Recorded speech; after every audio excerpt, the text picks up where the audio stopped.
there's no reason to remind the kingdom of what's on the horizon. This team's potential has had us dreaming about Sunday touchdown dances and Monday water cooler talks for months now. We have the returning patron saint, an upstart with an arm cannon. He slung that thing from his holster. Heck, we even got ourselves a second cheetah. Our rivals might see these changes as an opportunity, but Arrowhead is still the gateway to the West. Because in the kingdom, the tailgate doesn't stop at just burgers and hot dogs. And on the field, there's never a question when it comes to 4th and short. It's a 21-yard pickup on 4th down and 3. It's an attitude of going after everything when others don't expect it of you. So while the skeptics might take their wait-and-see approach, we're just gonna let it fly. Let your Chiefs flag fly. Let your vocal cords fly. Let your fandom fly.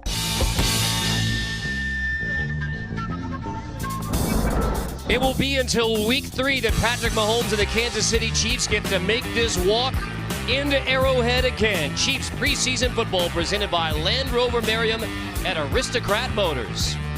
Welcome back into the kingdom. Todd McShay, I'm Carter Blackburn. Trent Green is watching his son TJ play for Northwestern tonight, so go Wildcats. And Todd, no person I would rather be with breaking down preseason game number 4, headed to that 53-man roster than you. I appreciate that.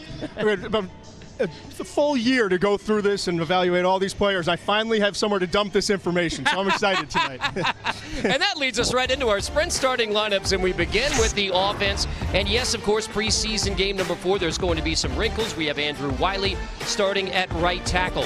Moving on to Marcus Kemp, who's one of the wide receivers in the mix, trying to make the 53-man roster. I think we can all agree that there is a clear star in that wide receiver group from this preseason. He's the scare, and that's Tyreek Hill. He is the one player you have to account for more than any other in this offense, and we've seen in this preseason, whether it's the reverse last week against the Bears, the short game that we saw against the Bears as well, his ability to create after the catch, and then the vertical throw, the throw that everyone's talking about here in Kansas City, but his ability to get downfield takes so much attention off of all these other weapons, and you have to account for him. To me, he's one of the most dynamic, explosive weapons in the National Football League today. I think we would all agree. Meanwhile, for Bob Sutton's defense, it's been banged up, so this evaluation process may be a difficult one moving forward. Justin Hamilton will have a chance to prove himself tonight starting up front. Breeland Speaks is already proving himself to the Chiefs. I've been really impressed with Speaks this preseason. The versatility that he brings is a guy who can put his hand in the dirt, but also can stand up and play on the outside. He's anchoring versus the run. He's getting off of blocks and making plays versus the run. And then he's showing a lot of power and some savvy as a pass rusher. He's going to continue to get better and better at that outside linebacker spot, which is a position they're going to need depth this year, and then moving forward, they may have to address with some of the aging guys. So he's got a chance to be a star for this team. Armani Watts will start in the secondary tonight. Still big question marks there, but Kendall Fuller likely won't see him tonight, but Kendall Fuller has been impact already. But he's been the one anchor in this secondary. You know, with all the injuries that they've had, with some of the turnover in the offseason, Kendall Fuller came in, and he has impressed me. He's impressed, more importantly, the general manager. He's impressed the coaches, and even his teammates all across the board were saying he is so smart and so quick. We're just so impressed with what he's shown this preseason. 10 days away from week 1, the final tune-up for the Chiefs, preseason 2018. Chiefs preseason football is brought to you by Bud Light, game day's favorite light lager. Arc University, the official higher education partner of the Kansas City Chiefs. Hy-Vee, where there's a helpful smile in every aisle. Ticketmaster, the official marketplace of the NFL and the Kansas City Chiefs. And Land Rover, Merriam and Aristocrat Motors. See the world's finest SUVs at Kansas City's finest and newest showroom. Final preseason game for the Kansas City Chiefs. The Packers are in town, and it's the last time I get to toss it down to B.J. Kissel in 2018. Hello, B.J. Hey, we know the 4th preseason game is always about the young players. Well, one young player has already been given the night off by Chiefs coach Andy Reid, and that doesn't happen too often. And that player is 3rd-round pick and defensive lineman Derek Nottie out of Florida State.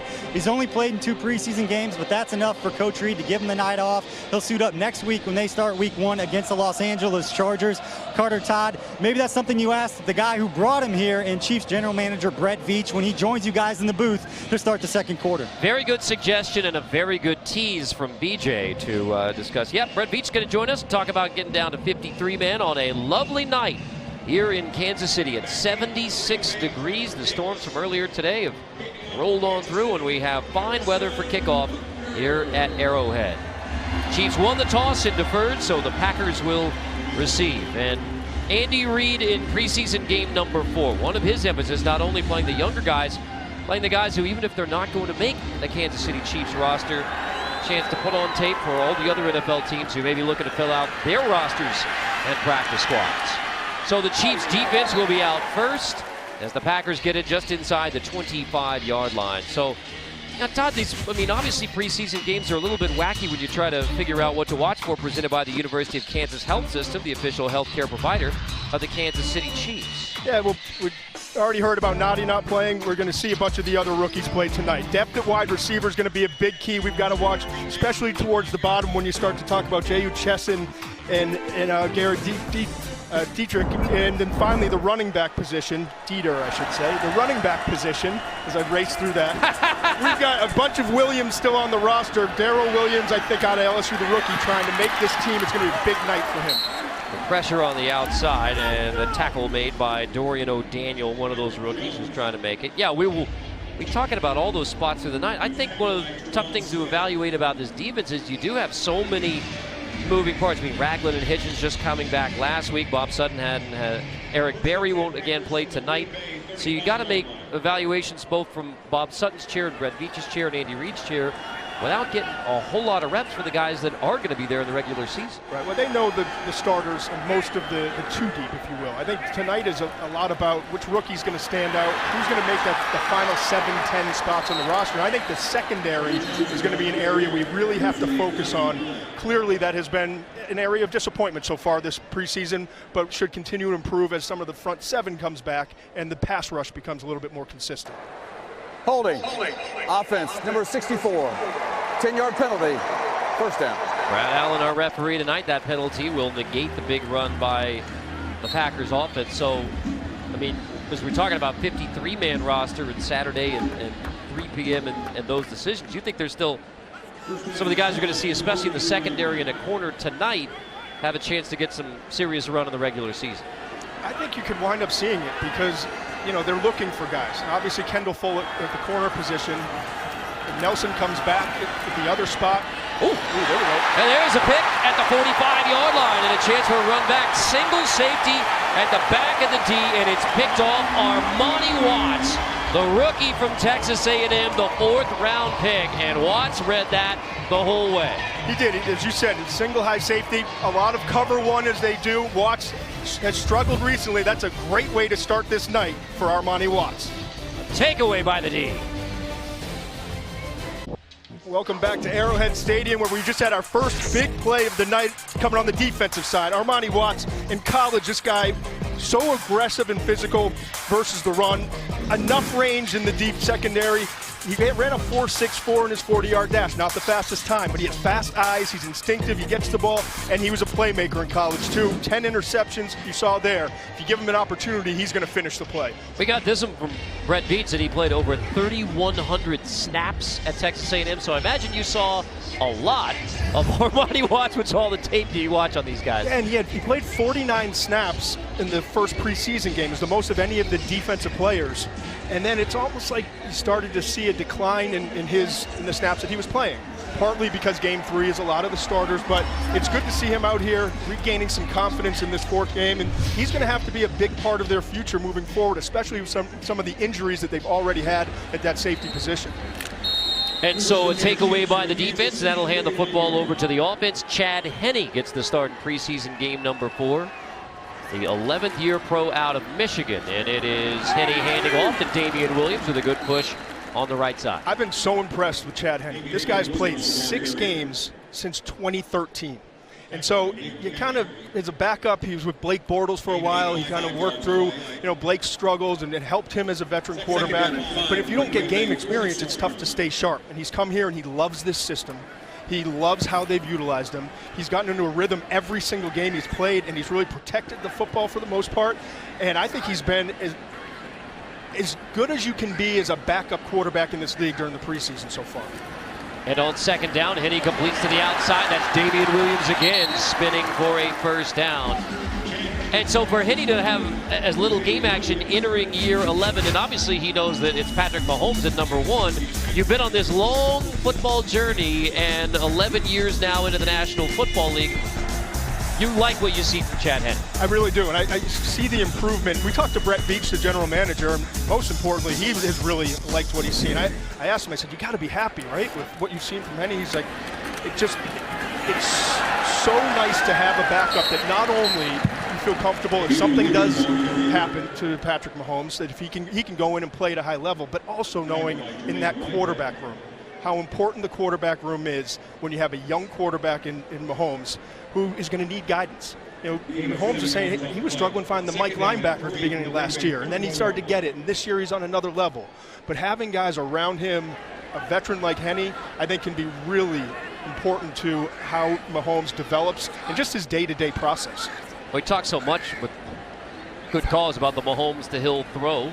69 yards in Atlanta. That is complete. Demetrius Harris was suspended for week 1 but played here in preseason game number 4. But when Mahomes threw the interception in Atlanta, it was back to the sideline. The first person there to talk to him was Chad Henne, and the next drive ends in one of the most remarkable throws anybody's seen in a long, long time. Well, think about for Mahomes for a second. You come into the league, you have one of the premier quarterback coach and offensive minds in Andy Reid.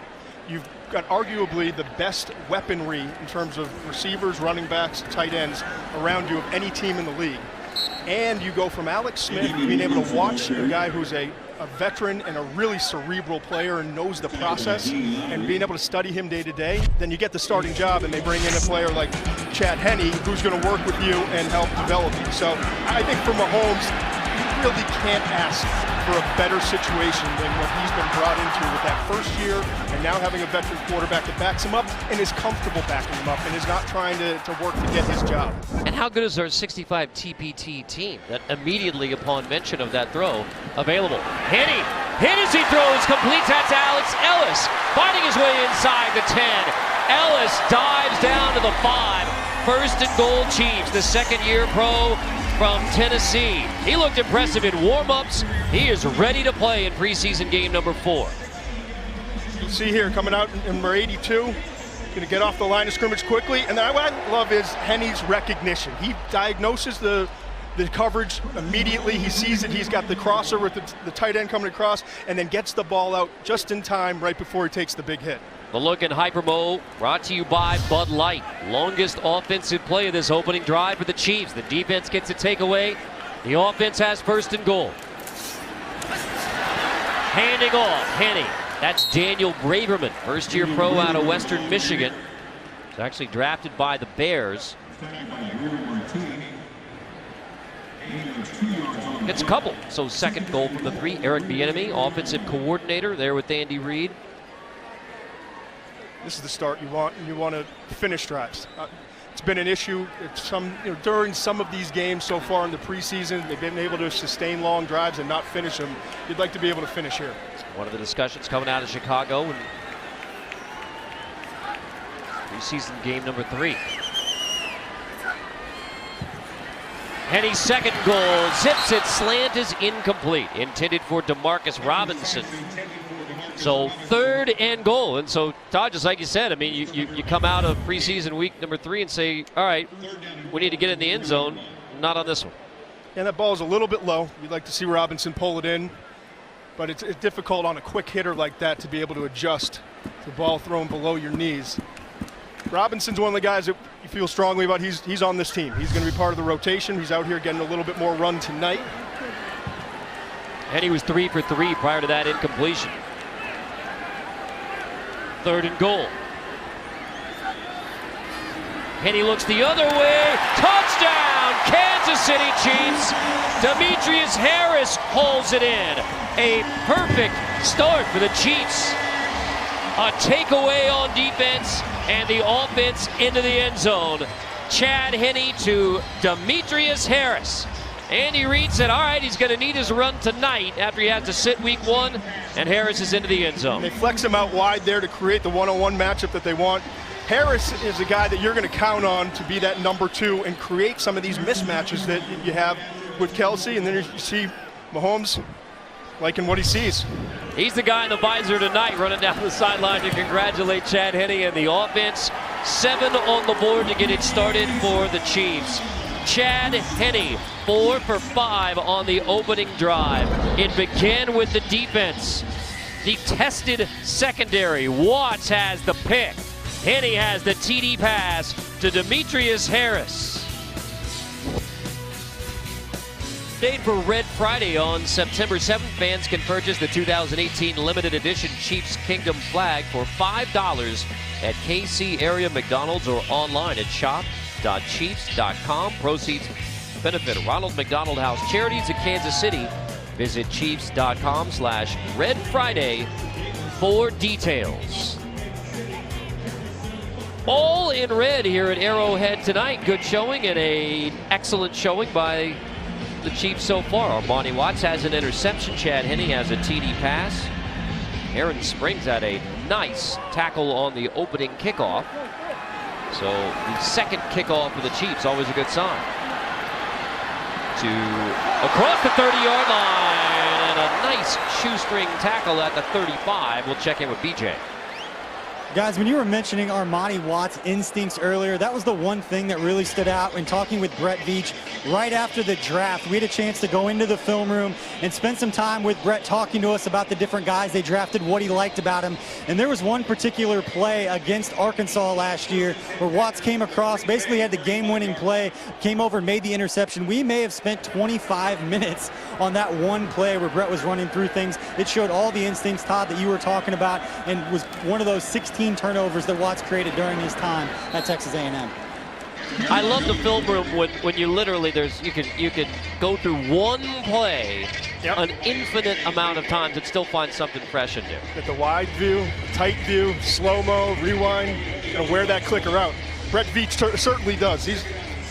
All the guys I know around the league, he's one of the more respected evaluators when it comes to just breaking down tape and finding players, and then, as a scout growing up, pounding on the table and believing in what he saw, and that's why he's risen to where he is today. Visit with Brett in this first half. Tackle made by Dorian O'Daniel. By the way, on special teams, that was McKenton Julian who made the potential touchdown-saving tackle, and those special teams moments are just as important, maybe more so than anything else. He doesn't make that might be 6. So that's, that stands out, and that's something that you see with the effort, the ability to get back in the play, the closing burst, and then the ability to make the tackle when you're not in a great position to finish off the kick returner. Dave Toub, now assistant head coach as well as special teams head coach, and has a big voice in those decisions as to who's going to be making the 53-man. That's T.Y. McGill, 4th-year pro out of NC State, who makes that stop. McGill's played well. All of these backups have played well. Just watching the last few games, being at the game in Chicago last week, whether it's Mike Purcell, McGill, we've seen flashes from all of these guys. Justin Hamilton's another one. So they've got some tough decisions to make. You know who the frontline players are. I think the deepest group on this team right now may be that interior defensive line group. And they're going to have to cut some good players that wind up on some other teams or try to get them on the practice squad and keep them. On second down, stretched out again. Tough running. Stephen Charles makes the stop. 5th-year pro out of the University of Regina in Saskatchewan. It's hard to root against some of these guys. Right. He plays in Canada, and he comes and works out for the NFL. He doesn't get to go to the regular combine. He goes to a regional scouting combine. He's a 2nd pick in the CFL. He gets some tries in the NFL, and he's bounced around with the Titans, the Bills, for 3 years, the Lions, Jaguars, and now with the Chiefs. So this guy's a journeyman already just a few years in. On 3rd down. Pressure. And room to scamper and run, and that will be a first down. DeShone Kizer takes off. Dorian O'Daniel makes the stop for the Chiefs. Back him into 3rd and long, and DeShone Kizer manages to scramble to move the chains anyway. And DeShone Kizer, he's got some mobility. He's a big, strong-arm quarterback out of Notre Dame. You saw the pass rush come from the left, or his left side with Breland Speaks. wasn't on the opposite side able to get support, and so break contain, and Kaiser picks up a big first down. Kaiser time to throw, but nowhere to take it. So he is chased. Kaiser's going to tip it incomplete. Now, you brought up Breland Speaks, and he's an interesting case for the Chiefs and the NFL and all of it, because a guy who's played several different positions. I mean, versatility is the one thing that comes up all the time with Breland Speaks. It really is. And he could legitimately put on good weight and play as a down lineman. You can play him with his hand in the dirt, as I talked about earlier, if you're going to go to a four-man rush, and then he can play off. And so that versatility is hugely important. What he's got to do is maintain discipline and work as hard off the field with his conditioning and with his the food and diet as he does on the field during game day. Because you'll see he's got a great motor when you study him on tape and watch him in these games. And so that's part of the step for Breland Speaks is, all right, we know what you can do on tape, we know what you can do on film. We want to build you into a pro that's going to do this for a long time. Absolutely. And you've got D Ford, you've got Justin Houston. And now he becomes the next guy, and right away it provides depth, and you need depth throughout the season with pass rushers. You always hear the phrase, it's cliche, but cliche is true. You can't have enough pass rushers in this league, especially guys that can win with quickness and can win with power, and you can move them around too. So he brings Bob Sutton a lot of versatility. On third and short, Kaiser over the middle, caught, but that's going to be very close, short of the first down, and that's Aaron Springs with another nice tackle. It will be short. Fourth down coming up for the Packers. So Springs has showed something on special teams, and now on third and short. That was a big tackle. You had to get him down right away. Breland Speaks actually did a great job dropping into coverage there and taking away the wheel route down the sideline. Kaiser had to check down to another progression read, and really nice play there by Springs to finish him off before, but now they're going to go for it on fourth. Fourth and less than a yard.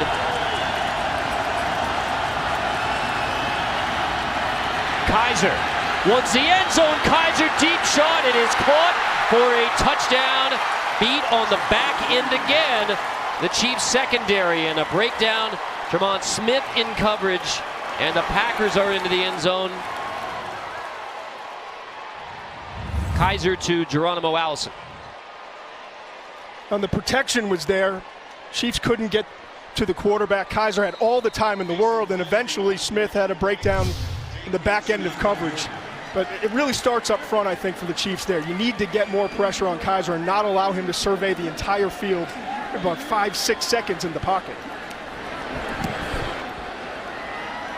7-7. Andy Reid, the Chiefs, try to figure it out.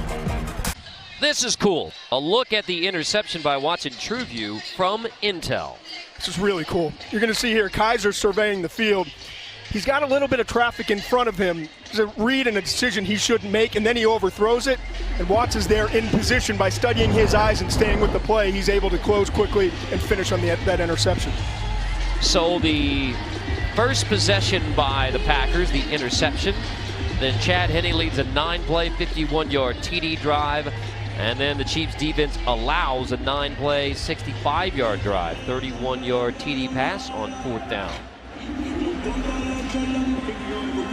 Chad Henne already has the hat on, so we'll likely see Matt McGloin and Chase Litton the rest of the way. Take that as a good night.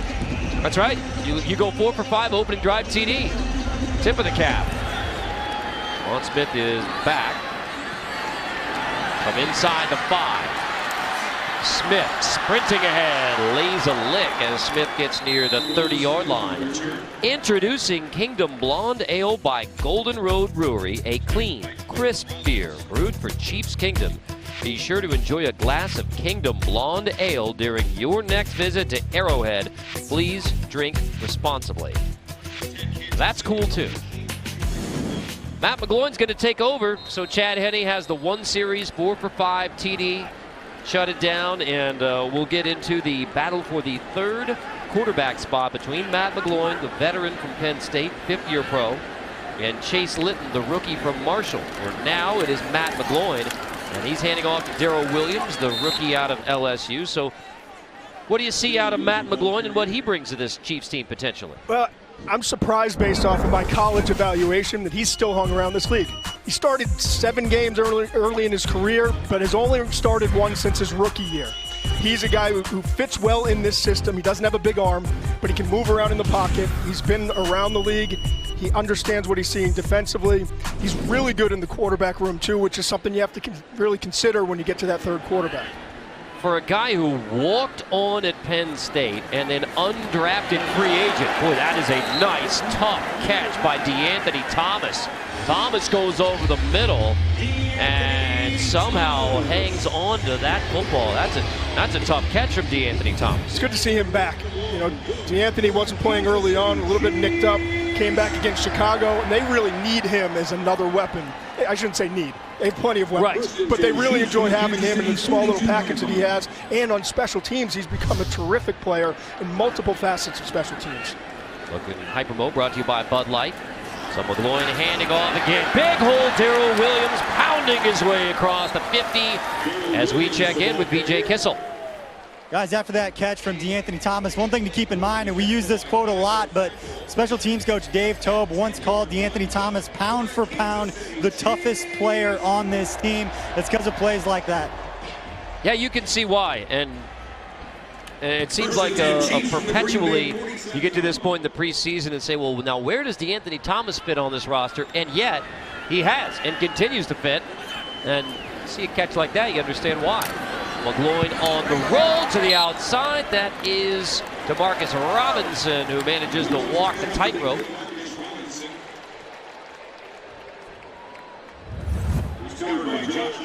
Really nice throw. It was close. Yes. Oh, that's what I was waiting to see. Now, actually, I don't think it's good in the college game. I don't think it was close, but it's going to be a completion anyway. So, and now here we go. Yeah, it's going to be a challenge. And while I take a look, we'll step away for a moment at Arrowhead. Support your favorite Chiefs players' cause by purchasing tickets to the My Cause, My Cleats game on Sunday, December 9th, when the Chiefs will take on the Baltimore Ravens at Arrowhead Stadium. $10 of every ticket purchase will be donated to a player's cause of your choice. For more info, visit Chiefs.com/mycause. My Cleats. Reviewing that last catch by DeMarcus Robinson was ruled a catch. We'll have an announcement shortly. I'm just going to go ahead and say I didn't anticipate that being very close. Thought it was incomplete. After reviewing the play, the ruling on the field stands. Green Bay is charged with his first timeout and his first challenge. Yeah, I thought it was a catch all the way. Yeah. Todd wins that round. No question about it. No. I agree with you. Let's see. He's got possession right there. Okay. Oh, it's a catch. Yeah, that's a catch. Maybe one where they didn't have a clear look, but regardless, it's a catch. 2nd and 5 to the outside. That's Thomas. Blown up by the Packers on the screen, trying to get it into the hands of DeAnthony Thomas. That's going to bring up 3rd down. DeAnthony Thomas, 5th year out of Oregon. And right after we talked about how special teams was important, I mean, that's how DeAnthony Thomas has made his hay in the National Football League. Yes, talented receiver, but you add in the special teams piece, that's why he keeps hanging around. Yeah, and we talked to Andy Reid, and he said they want to keep 7 receivers. And you start to look at it with Tyreek Hill, Sammy Watkins, Chris Conley, DeMarcus Robinson, they're locks. DeAnthony Thomas is very likely. Then you've got Marcus Kemp, J.U. Chasen, Garrick Dieter. I mean, there's a lot to sort through there for that 7th spot. It's going to be very interesting to see what Brett Veach, the general manager, winds up doing in terms of keeping these guys. And then if you want to put 1 or 2 on the practice squad, will they pass waivers and wind up still being on your practice squad, or is another team going to try to bring 1 or 2 of those guys in and put them on their 53-man roster? Jay Samaro makes that grab. He's in the fight for the 3rd tight end spot for the Chiefs. But yeah, that's an interesting aspect of it. You want to have as many good players in your roster, but you start practice squad, and that's when it gets thorny for everyone in the NFL. Can get plucked. This is Matt McGloin's first drive at quarterback. Chad Henne had 1 drive, resulted in the touchdown. McGloin, play fake. McGloin's going to take a shot. Jace Amaro again. And this is why coming out of Texas Tech, Jace Amaro had so much attention. Big hands. He's been inconsistent. He's got to improve a little bit as a blocker, but the athleticism, the size, and the ability to make tough catches in traffic are there. So it's kind of frustrating because the player I thought he was going to be has not become yet, but there's clearly a lot of potential there when you talk about Amaro. 25 yards on the last 2 plays for the Chiefs to end the first quarter.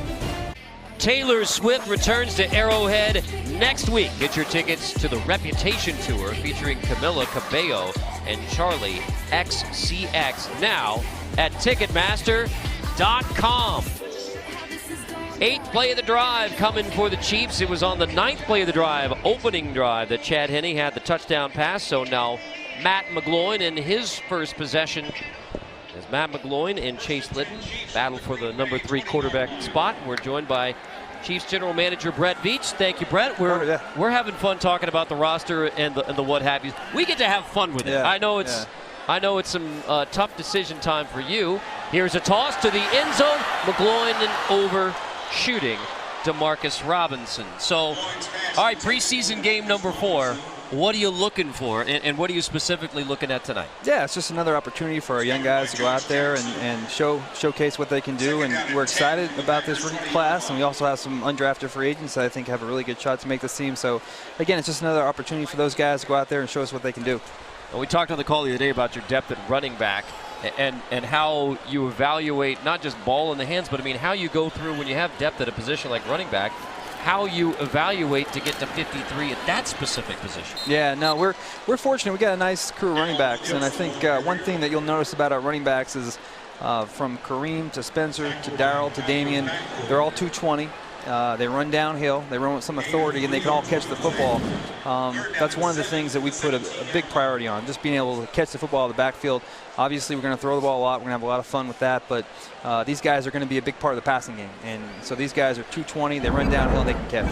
Darryl continues to make this a difficult choice for you, huh? Yeah, no, he's having a great camp, and we're super excited. You know, he was a guy that when we had drafted Khalil in the 6th round and we didn't have a 7th round pick, we didn't think he would get to free agency, but he did, and fortunately we had a good, strong presentation to him after the draft, and we were very fortunate we were able to get him, and we've had success now with LSU running backs from bringing Spencer Ware in here, and Darryl's following suit with that. Wide receiver is another position where there's never an embarrassment of riches when you're in your position, but certainly you got a lot of good players and got some tough decisions, I would think, to make when it comes to the final few players. I mean, we know about the Tyreek Hills and Sammy Watkins and Chris Conley, but then talking to Andy Reid, and obviously you know, talking about maybe 7 wide receivers on the roster. How do you make those tough decisions when it comes to some of the back-end players like a J.U. Chesson or you know, all the guys, Demetrius Robinson, so on and so forth. Yeah, I think those decisions really follow suit with the other positions and what these guys can do in regards to versatility. Can they line up and play multiple positions? And then certainly special teams. I mean, it usually comes down for the last 6th spot, 7th spot. These guys will have to line up, be gunners, cover kicks, cover punts. So certainly Dave Tobe and I and Coach Reid will get together, but special teams will have a big say in that. And it's very close, but again, we're fortunate to have some talent there to work with. We had some injuries on the defensive side, but you got your inside linebackers back against Chicago last week. Anthony Hitchens, Reggie Ragland. What did you see from him in that game, and just kind of your overall assessment of the defense so far this preseason? No, we're really excited about those 2 linebackers. We were very fortunate to execute a trade last year with Buffalo. We brought Reggie here, and you know, Reggie was here for a few weeks and got into season form midway through our season. Right. And he had a strong OTA, and then we signed Anthony. And so we were excited about them, bringing them to training camp. Reggie had a little setback early on, and Anthony was flying around. And then as soon as Reggie was ready to go, then Hitch had a little bit of a setback with a hamstring. And but we were excited to get him back out there. Now, last week versus Chicago was really the first time that they played together in pads in the season in a game format. So they were knocking a little rust off the tires yesterday. But we're really excited because now they're both full go and they'll be ready for week 1. It seems like to me they complement one another really well. Yeah, well, they're both really intense. And, we talk about, the quarterback on offense and those linebackers are really the quarterback on defense. Both those guys are excellent communicators, and both those guys are intense, physical guys. They're always carrying around a playbook. They're always carrying around an iPad, and they really set the tone on the side. And they really complement one another because they're really wired the same way. They just love football, and they're all football all the time. One guy we haven't seen tonight is Derek Nottie. He's played so well that he's getting a rare night off from Andy Reid and his staff. But first of all, what have you seen from Derek Nottie so far? Let's start there. Yeah, that's a good point, Si. That's certainly a rarity. Right. These preseason games are so valuable to the young guys, and in particular the fourth preseason game because they really get to go out there and start the game and log a lot of reps. Derek was a guy that, you bring him in, you draft him. The OTAs are 7-on-7s. It's a passing camp. But from the day we got to St. Joe's, we put the pads on. I mean, he looked like he'd been a 4-year pro out there the way he played. And he had a little setback with a hyperextension of an elbow. We were able to get him out there for the Atlanta game and then last week for Chicago, and he did so well. I think we've seen enough. And he'll be, in the starting rotation week 1. So we're excited about, the progress he's made already. To me, it seems like the depth is so much better than it was probably a year ago in terms of that defensive front. Would you agree? Oh, yeah, certainly. I think we're younger and we're healthier. Yep. We have Xavier Williams and Derek Nottie now at the nose. Xavier can also play a little shade and a little 3. Chris Jones is having the best camp since he's been here. We have Alan Bailey. And then Hamilton and Jarvis Jenkins round out that rotation. So we're excited about those guys because they can all play and good catch there. So they can all play, and they all added something a little different, but they're all young and very versatile. I talked to you earlier this week about Chad Henne. I've been so impressed with him. He's only played 6 games since 2013, and every time he's come out, including the first drive tonight, 4 for 5 with a touchdown, and he's looked sharp, and you've just got to be comfortable with him, I would think, as a general manager, looking at the situation, knowing that you have a young quarterback in Pat Mahomes, and then having a veteran here that's going to not try to take his job, but work with him to try to help him throughout the process. Yeah, no question. Well, first off, he's from Pennsylvania, so he's good. I joked with Coach when we were trying to get him here for agency. I said, hey, listen, he's a PA. He's a quarterback PA. Yeah, I mean, we're good. But no, when we got here as a staff in 2013, we learned quickly. We brought Alex Smith in here, and we had Chase Daniels. And even though Alex was a veteran, it was his first time playing in Kansas City, first time playing in the Coach Reid offense. And I think as the season went on, you got a chance to see exactly how valuable that position is. A lot of times these coaches, the head coaches on the field, watching the defense, the coordinators in the booth, checking the iPads, checking out the schemes and the coverages.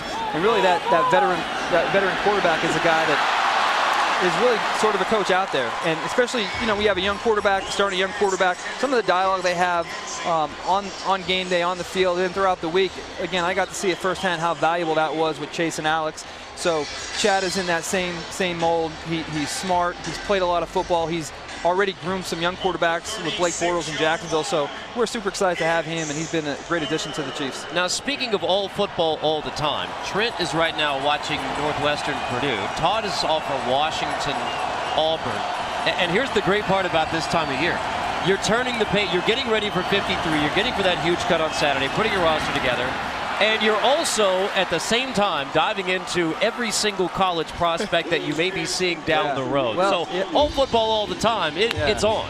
Yeah, all football all the time. And as soon as we put the touches on the final 53, we'll then look at some of the practice squads and how these teams, put their practice squads together and see if we can make some additions from those practice squads. And then right after that, I'm online. I'm looking at McShay's too early draft board, 19, trying to get a little head start. And I've already peeked at it. So I love how we brought this together in the kingdom because I know you've been checking out Todd's stuff. No, he's Everybody one of the best. does. He does a great job. And earlier this morning, I actually clicked that on, and I was just, hey, it's going to be a good D-line class, right? It's good D-line class. I got the username and password. All right, good. No, he does a great job, and I'm obviously a big fan of his. So it's always good to get started we all with are. Football. Yeah, we all are. Yeah, no doubt. Well, let me ask you this. Going back to the college stuff, and now you've started that side of the process, but it's got to be hard, just from my perspective, looking into each of these 32 front offices. You go from 90 to 53, and yes, you have 10 practice squad guys, but you can pluck other players off practice squads. there's got to be so much work to try to figure out. You're almost 40 players per team, 32 teams. Those numbers add up quickly. Just trying to look around with your whole staff around the league of who's available, who's on the practice squads, and is there anyone out there that maybe could help us upgrade? Yeah, and you know, really, since we were just about to leave St. Joe's and the preseason game starts, it's really nonstop all the time. We're just, every time a new game comes in, a team plays a game, I mean, we have the tape on and we're logging names, we're tagging names, we're basically building a draft board with bubble guys. Right. I mean, that's kind of what we do. And, you know, we have it tiered by how many years in the league. Are they a vet? Do they have practice squad eligibility? Are they a roster guy, a bubble guy? How they fit, how they would fit the puzzle in regards to our roster. But if you were to go in our draft room right now, we have a board position by position, and it looks just like our college draft board. And you know, our guys do a great job, and we're in position to make moves. But, you know, we talked about this too. It's kind of a give and take where it is a lot of work. There are a lot of names late because there's not as many cut periods. But at the same time, you know, there are more opportunities for us to evaluate our own guys and, you know, to keep other guys healthy where you have the numbers and you can really make it through training camp. I think this gives me an idea for Todd McShay's way too early draft board for getting to 53. I think this may be a whole other. No, maybe I'll leave that up to Brett and the professionals now. I know he's got the Houston guy, the Bosa, and the Michigan guy. A lot of defensive line. Yeah, so it's a big defensive lineman class, and I had a chance to watch some of those guys over the summer. They're really talented. It's going to be a really good defensive line class, and you know, that's always a fun time of year. And it's good for you. There's not a great quarterback class. Yeah, I think we're good there. So, yeah. Check on quarterback. Brett, thanks for the always visit. a pleasure, Corey. Yep. It's always a blast. Yeah, my pleasure. Yep. We can talk football all day long. I guess that's what we're doing. I guess that's what we're doing. Just talking football. Fun stuff. And let's see if the Chiefs can get a stop here. It is tipped and batted away, incomplete. Nice finish. Brett Veach, big weekend ahead for Brett Veach and the front office folks here in Kansas City. That was knocked away by Arian Springs, who has made some nifty plays at the goal line. Great job getting his left hand in there, not making contact with the receiver. That allows him right at the last second to knock that ball out. That was a big play right there at the goal line. That look in Hypermode brought to you by Bud Light, bringing up 3rd and goal for the Packers. Chiefs gave up a touchdown on the last Packers drive. Toss short of the goal line, stretching, knocked down short, and this is going to be 4th and goal coming up, and it's Ben Niemann coming up with another huge play from his inside linebacker spot for the Chiefs, as he has all preseason. I love this dude.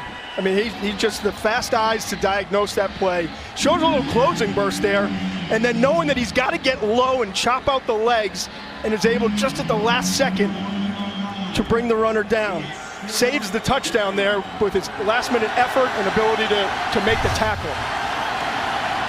So 2 of your undrafted free agents make huge plays to force 4th and goal, but a touchdown nonetheless, and a quick hitter. Tim Boyle with a TD pass. Albert Tanyan on the receiving end.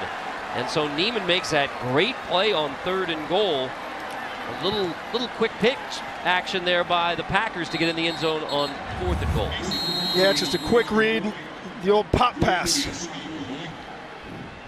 There's clearly a breakdown in coverage there, and Green Bay's able to take advantage.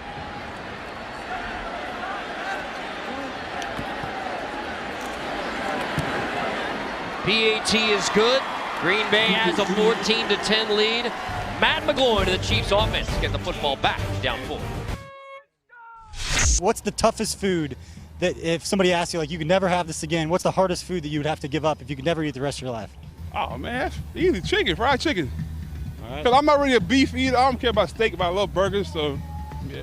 Fried chicken and burgers, it's in between those two. I like how Alan he said, all right, clearly fried chicken. And 8 seconds later, he was already wavering about whether it was burgers. But you grew up on Sapelo Island off the coast of Georgia, the community of Hog Hammock. You're going to have some pretty good food knowledge. What was that name again? Hog Hammock. That's right. I think And you know you're going to be a D lineman if you go up there, right? that's right. BJ, you made that trip, didn't you? Well, maybe we'll check in with BJ's trip to I did. Sapelo Island. What did you eat while you were there?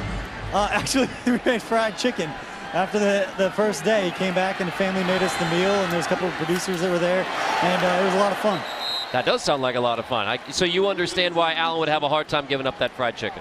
Yes, absolutely. That's good. I could use some. I could understand that as well. I'm not even going to get into BJ and feeding BJ on the sideline. That's I've heard about that. This is the 4th preseason game. This is what this is about. You didn't see it last week. You got back at Trent with some golfing. Oh shots. yeah. That's good. The haymakers. Yeah, but then Marcus Kemp had to score a 55-yard touchdown in the middle of me giving Trent a hard time. We had to cut it off short. Trent wins again, as he always seems to do. From the 15 now, Matt McGloin is handing off Darrell Williams at running back. Yep. Williams, I mean, I know this. He didn't surprise you at all, Todd, because you know everybody. But Darrell Williams was. Let's just take a look at his scouting report coming out of LSU behind the big name. Well, he never was a star. Behind Fournette, behind Darius Geis. But every time he came in the game, he was an effective inside runner. He lowers his shoulders, he runs hard, he's been durable when they've called on him. He'll contribute on special teams, and I know this. The guy loves playing football. When you talk about a guy who's never a starter at LSU but was named by his teammates a co-MVP, it tells you all you need to know about his character and love of this game. That's incredible. That really is incredible. Remember, we just had that conversation with Brett Veach about how we want all of our running backs to be able to do this, not just pound it between the tackles, but also get outside in the pass game. 5.7 yards a carry for a guy who wasn't the featured back at any point for the Tigers. Well, it's easy not to be the featured back when you're talking about two talents like Fournette and Geis. So those are featured backs. And he came to the Senior Bowl, and he was one of the standouts there. It's just some of these guys get lost in the shuffle because they're playing at such talented places. And I think Darrell was clearly one of them. McGloin steps up, eludes the pressure, was batted down, intended for a chase on, but continue to that point about Darrell Williams. And like in college, I mean, there's so many guys now that transfer if you aren't getting those touches and carries. And for Darrell Williams, it's a case of you stay there and you're going to get noticed, you're going to have your opportunities, and now a chance to make an NFL roster. Yeah, and I think, and as I said to Brett Veach, he's making it hard on Veach and the staff, and that's exactly what you want to do. Because now you look at it and you go back and watch the tape, catching the ball against Houston, took over in the second half against Atlanta, played relatively well last week, is already playing well here again. There are 31 other general managers that are watching this, and so if you try to... Loose football picked up by the Packers. If you try to put him on the practice squad, there's the chance that you lose him. So it's the tough decision that Darrell Williams has made for Veach and the staff.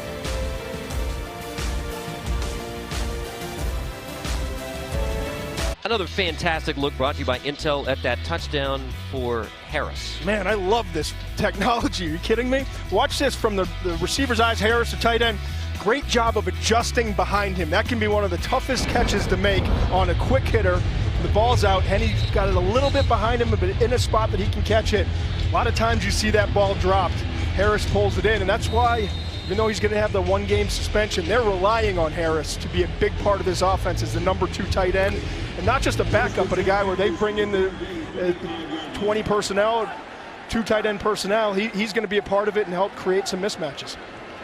Harris missing week 1 for the suspension for violating the league's substance abuse policy. So that's one of the reasons why Andy Reid says he's going to get some run tonight, because he's taking week 1 off because of that suspension. That pass is complete over the middle, and Armani Watts makes another stop. Should say 12 personnel, not 20. That would be 2 running backs. Got away from me. First and 10, Green Bay at the 50-yard line.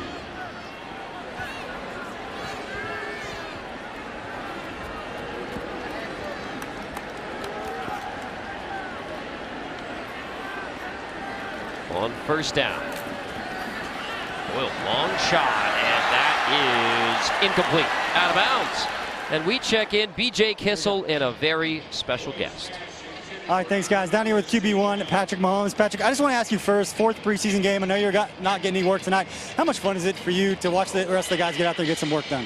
Yeah, I mean, it's a ton of fun. Just to see all these guys get their opportunity and for them to come out, fly around and make some plays. I mean, it's awesome just to see that and experience that with them. All right, 10 days from now, you're going to the StubHub Center, taking on the Chargers in week 1. How ready are you for that game? I'm extremely ready. I mean, going up against a great opponent, a division opponent, just get to go out there and play against the best, and that's what you want to do as a competitor, and I'm ready to get this season rolling. There's a lot that's made of what you guys do in the preseason that you don't show a lot of your offense. If you could put a percent on it, what percent of the offense do you feel like you showed this preseason? Only like 25, 30%. I think we use like our first and second install, if that, and then we have, I think 13 of them in camp, so that just puts a little bit of marker on there. There's been a lot made of all the offensive weapons you've got, from Kareem Hunt to Travis Kelce to Tyreek Hill and Sammy Watkins. If you were a defensive coordinator, how would you try and stop all the weapons that you guys have? Yeah, I mean, they're going to have to choose what they're going to stop between the run game, the pass game, and in the pass game there's so many options. I mean, it's hard to even choose on that one. So we're really just going to try to distribute the ball to everybody and let all these guys make plays. And last question, I want to settle this debate because I've seen it on NFL Network. We've talked about it locally, the nickname. We're going to settle it right here. Can we just stick with Showtime? Can that be the nickname going forward? Yeah, I like it. I like Showtime. That's what I've had growing up, so we'll stick with that one. Patrick, Showtime Mahomes, that is what we've got. Thanks, Pat. Appreciate it. I love it. That would make Jackson like Showtime Jr., Little Showtime. That's his brother Jackson, who's focusing on basketball right now in White House, Texas, near Tyler. And all the screaming this summer, Pat Mahomes. Yeah. He's starting to sound like LSU head coach Ed Orgeron. We need to sit down one of the lines that just down through Patrick. I'm losing my voice and his is getting stronger. Yeah, the Mahomes family, I think they've got it covered. I mean, with Dad, Major League Baseball pitcher, Patrick, NFL quarterback, and Jackson is a burgeoning basketball player. Pretty well covered in the Mahomes family. Inside the 10. That was a 39-yard pass interference penalty called on Will Redmond. It's going to... That was tough. I thought he was in decent position. He kind of got his head around right at the last second, got his hand up. I didn't think it was interference because both guys are kind of pushing off each other. You see that? And that's supposed to be legal. That's what the referees say. If they're both going at each other with their hands and hand checking one another, then they should let that play go. I thought that was one that you let go. And instead, 39-yard penalty. First and goal, Packers. Tim Boyle at quarterback for the Packers now. And that is a Packers touchdown. So after the 39-yard pass interference penalty, it gets easier down near the goal line for Green Bay. Aaron Jones is into the end zone for a touchdown. And the Packers are racking up points early after that opening interception. It's been 3 straight TDs. Yeah, I think the thing that stood out on this drive, and not the interference as much as I think Bob Sutton's going to go back and watch this tape with his defensive staff, and some frustration about missed tackles. In position, you know, the scheme has you there, you're in the hole, you've got to wrap up and finish. And you saw a few missed tackles on a few of those runs on that drive by Green Bay. Well, the Chiefs fans watching at the Peanut, disappointed so far, but it's still early. Planning your trip to Arrowhead this season, get the best Chiefs tickets at Ticketmaster.com. Every ticket is 100% guaranteed to get you in. Ticketmaster, the official marketplace of the NFL and the Kansas City Chiefs. Carter Blackburn, Todd McShay, BJ Kissel back to watch the Chiefs and the Packers. Trent Green watching son TJ play with Northwestern. It's Purdue. How do you think Northwestern stacks up in the Big Ten this year, Todd? I think they're pretty good. Pat Fitzgerald always has those guys going. Clayton Thorson's coming back at quarterback after the injury. Didn't think he was going to make it back, and you know, Northwestern's they're always a 9-10 win team, even if they don't have the talent like everyone else. And they've got new facilities. I think they're going to be all right. Byron Pringle bobbles it out the back. That'll be a touchback at the 25. So you're in preseason game number 4. You're not going to see a lot of the big 3 weapons, but that incredible duo all over 1,000 yards. And it's a rare group. Kareem Hunt, to me, the contact balance, ability to break tackles and create yards. Tyreek Hill, the ability to create yards after the catch and just with the ball in his hands. And I think the best tight end in the league when it comes to yards after catch is Travis Kelce. And I'm including Rob Gronkowski in that. Gronkowski's better in some other areas, but Kelce, to me, so the ability to just, if you're a quarterback, this is a dream come true. Just get the ball out. give him a chance, and you've got 3 guys that create yards like no other triplets in all of the NFL. And I think those numbers, I was looking at those numbers the other day, the yards after catch comparison. Kelsey ahead of Gronk, deep shot, McGloin downfield, holding, Pringle inside the 15, lost the football, then got back on top of it. He was down right around the 13. It's a 61-yard pass play. Matt McGloin to Byron Pringle over the top again for the Chiefs. And you look at Byron Pringle, he's the top of the screen there, and just the speed that he has to get over the top. Pringle, I mean, that's the whole thing with his game. Average 28 yards per kick return, 24 yards per catch, Carter, his last year at Kansas State, and he runs in the 4.3, so this is a guy who can get vertical. I know they're still developing him as a route runner, and there's some room to grow. It's going to be tough to make this roster as a receiver, but Pringle has shown enough flashes that I would want to find a way to keep him around, at least on the practice. Why not go right back to him, too? Pringle hauls that one in. You saw a nice little prompt from Travis Kelsey there with a big smile on his face. So I think we're still going to give the preseason edge to Mahomes, Tyreek Hill in Atlanta, but 61 yards on that pass play. Impressive from McGloin to Byron Pringle. So, yeah, I'm sure Tyreek is saying, yeah, all right, now get in the end zone, Byron. Then you can show off your own moves.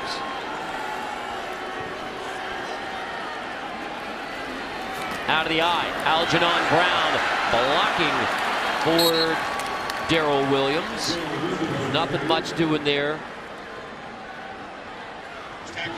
Third down coming. Scouting report on Byron Pringle. Yeah, Pringle is an undrafted free agent, comes in with the explosiveness and the ability to threaten with that speed. You're going to see one guy miss and then the explosiveness. I said he ran in the 4.3s. He's a high 4.3s, low 4.4s, and that's his game.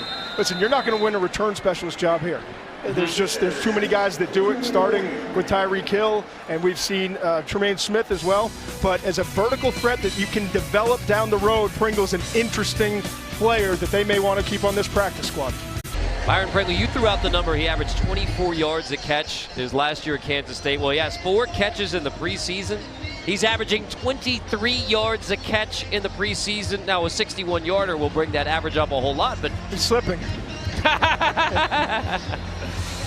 Now that's what he does. I mean, it's the explosive play that makes up for some of the other things in his game. He's got to be a little bit more consistent catching the ball in traffic. He's got to work getting in and out of his breaks as a route runner, but you can't coach some of that vertical ability and ability to create after the catch. And so I think Pringle's interesting. I know that early on they were really intrigued with him, and you get to more of the starters and he just didn't play a whole lot, but this is an outstanding opportunity for Pringle and other undrafted free agents to show that there's a place for me in this league. On 3rd and 4, set up by the 61-yard completion from McGloin. Heavy pressure, McGloin, fade, Williams, touchdown! Darrell Williams hauls it in. Out of the backfield, and Matt McGloin caps it with a perfect toss on the wheel to Darrell Williams. The throw is outstanding. It's just a kind of a teardrop throw in there. What impresses me so much is the anticipation. Just knowing where the receiver is going to be, in this case a running back, Williams, out of the backfield, just a simple short wheel route, and he puts the ball right where it belongs, and Williams continues, as easy as a catch as it was, but he continues to be a reliable outlet as a running back coming out and making catches. He's been very consistent in that regard. It was not a huge aspect of his game in college.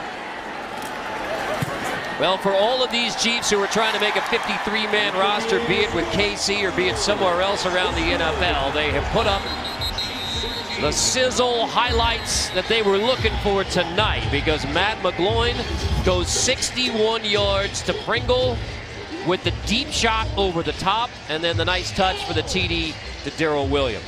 Yeah, McGloin had kind of struggled, the team did, on a couple of drives in between, but this was clearly his best drive. Throwing the deep ball and showing he has the arm to get it down there, and then the timing and touch to drop it in.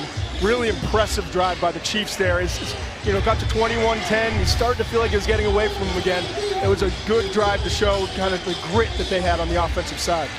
4 plays, 75 yards. That's a lot of ground in a hurry, and a successful drive for Matt McGloin. And after Brett Veach told us earlier this quarter, one of the things they're evaluating is pass-catching running backs out of the backfield.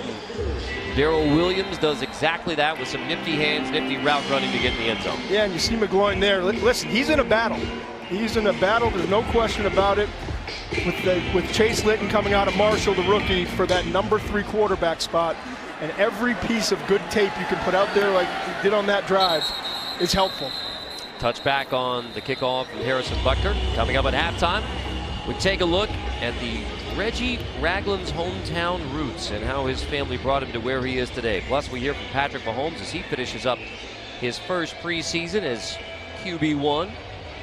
We'll get his thoughts on how his team is coming together. That's coming up at the half. Let's go back to that touchdown again.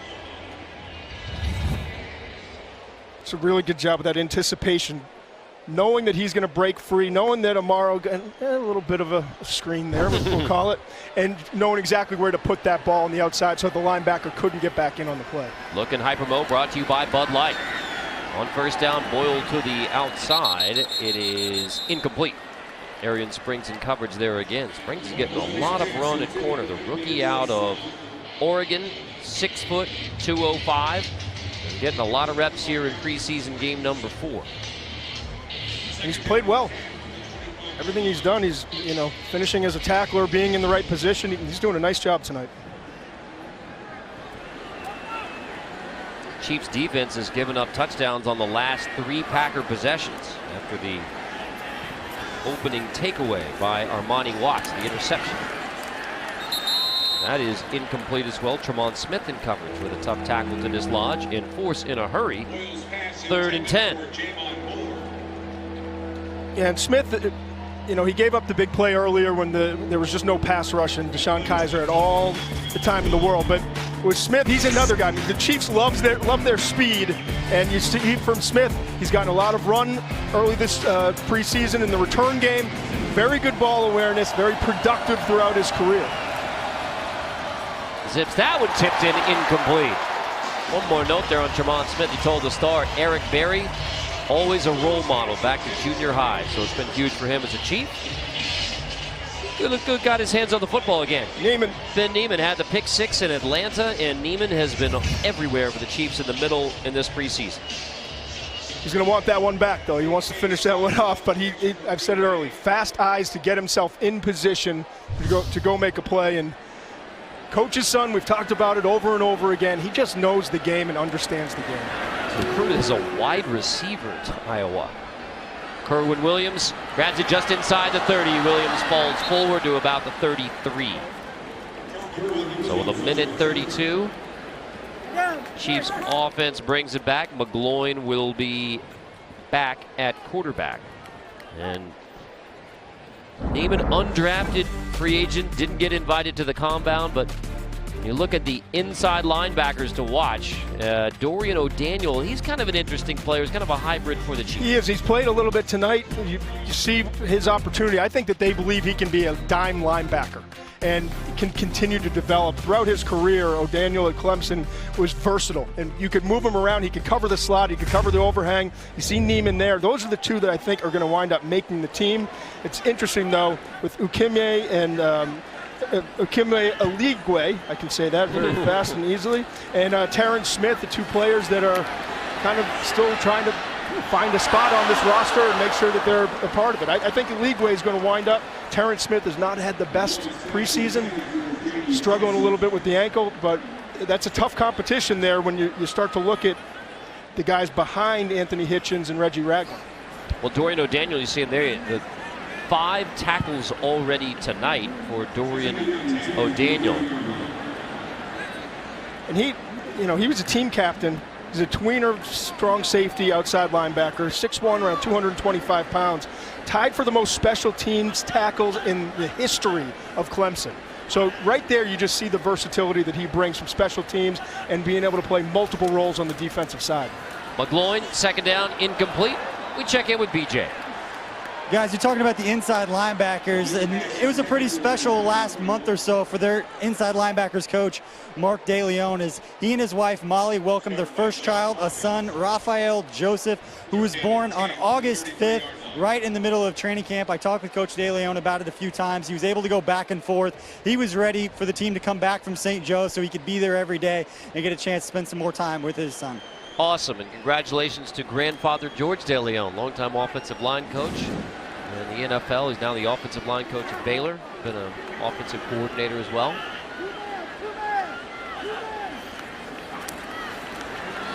McGloin, third down, incomplete.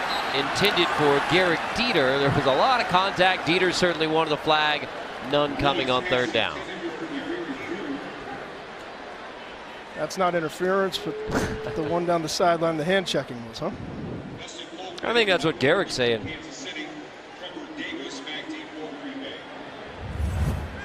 You see him in the slot here, working against 39. Does a good job getting off the line with the press. Oh, you can't. That's holding. Beyond 5 yards, trying to get out of his break. Dustin Colquitt hangs it high, the longest tenured Kansas City Chief. Late fair catch, take it just about the 15-yard line with 1:09 left. In a 4-point ball game, there is a flag down.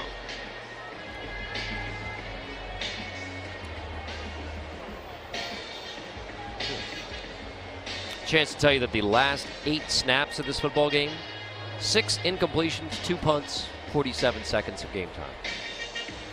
Week 4 of the preseason. It's a treat.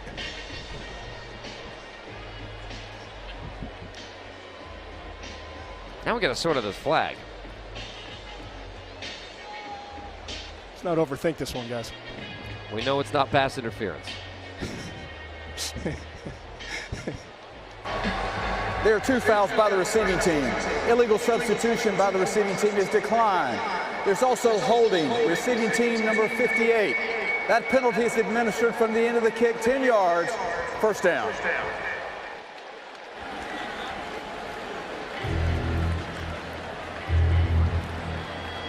Good communication there. I was looking to see the indication from Coach Reed. But he likes it. Back him up. And you have a chance to make an electric play now with the Packers backed up. 1:09 left in the second quarter.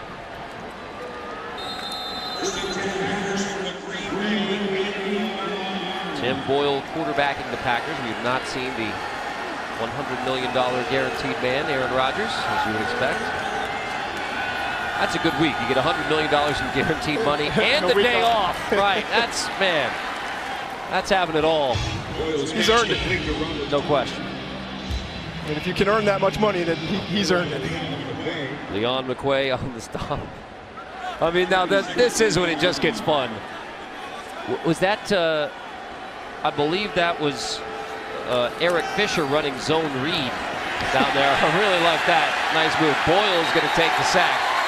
Yeah, I think that was Eric Fisher running a little read option football on the sideline, because that's what you need from your left tackle, is the ability to be a read option quarterback if you really need it. He was selling the fake too. If Tyreek Hill's working it with him, he's got a chance.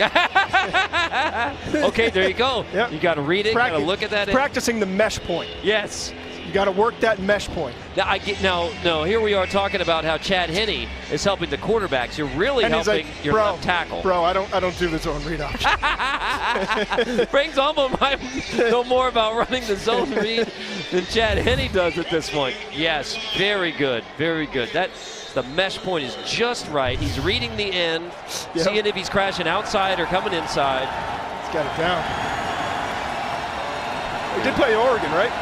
Right, Yeah. Exactly. Looks familiar.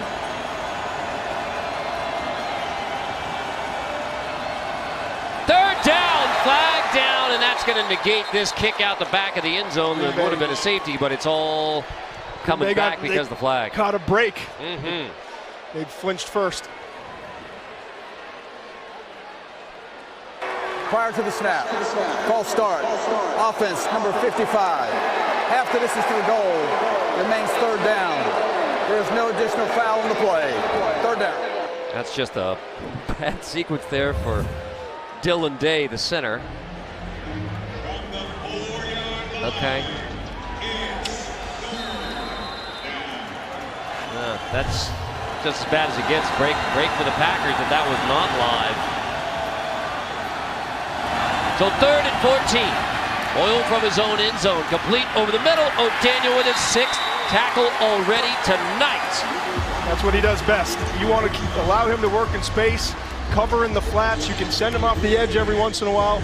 He's showing why they decided to use a mid-round draft pick on him and what he can continue to develop. And it's really good to see, because so far this preseason, he's not been able to play to the level that he was hoping to. You see the scouting report, tackles well, has good range. His game is built on speed and instincts. Love his attitude, the motor, the leadership, and then third downs, as I talked about. They're going to want to use him at some point this year. I bet you he becomes their dime linebacker, where he comes in and even some nickel situations with obvious passing downs, because he can cover and also support the run if necessary. Kerwin Williams is back, setting up for a return. Williams has it.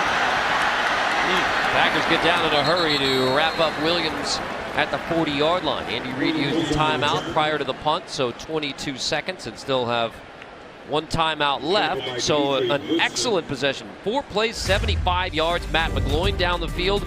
But this is a huge discussion for the rest of this ball game. Matt McGloin versus Chase Litton for the third QB spot. It's a tough call. There's a lot of dynamics that go into this, and we'll have the whole second half to talk about it. It's not just the talent or experience or how they're playing. It's also the quarterback room.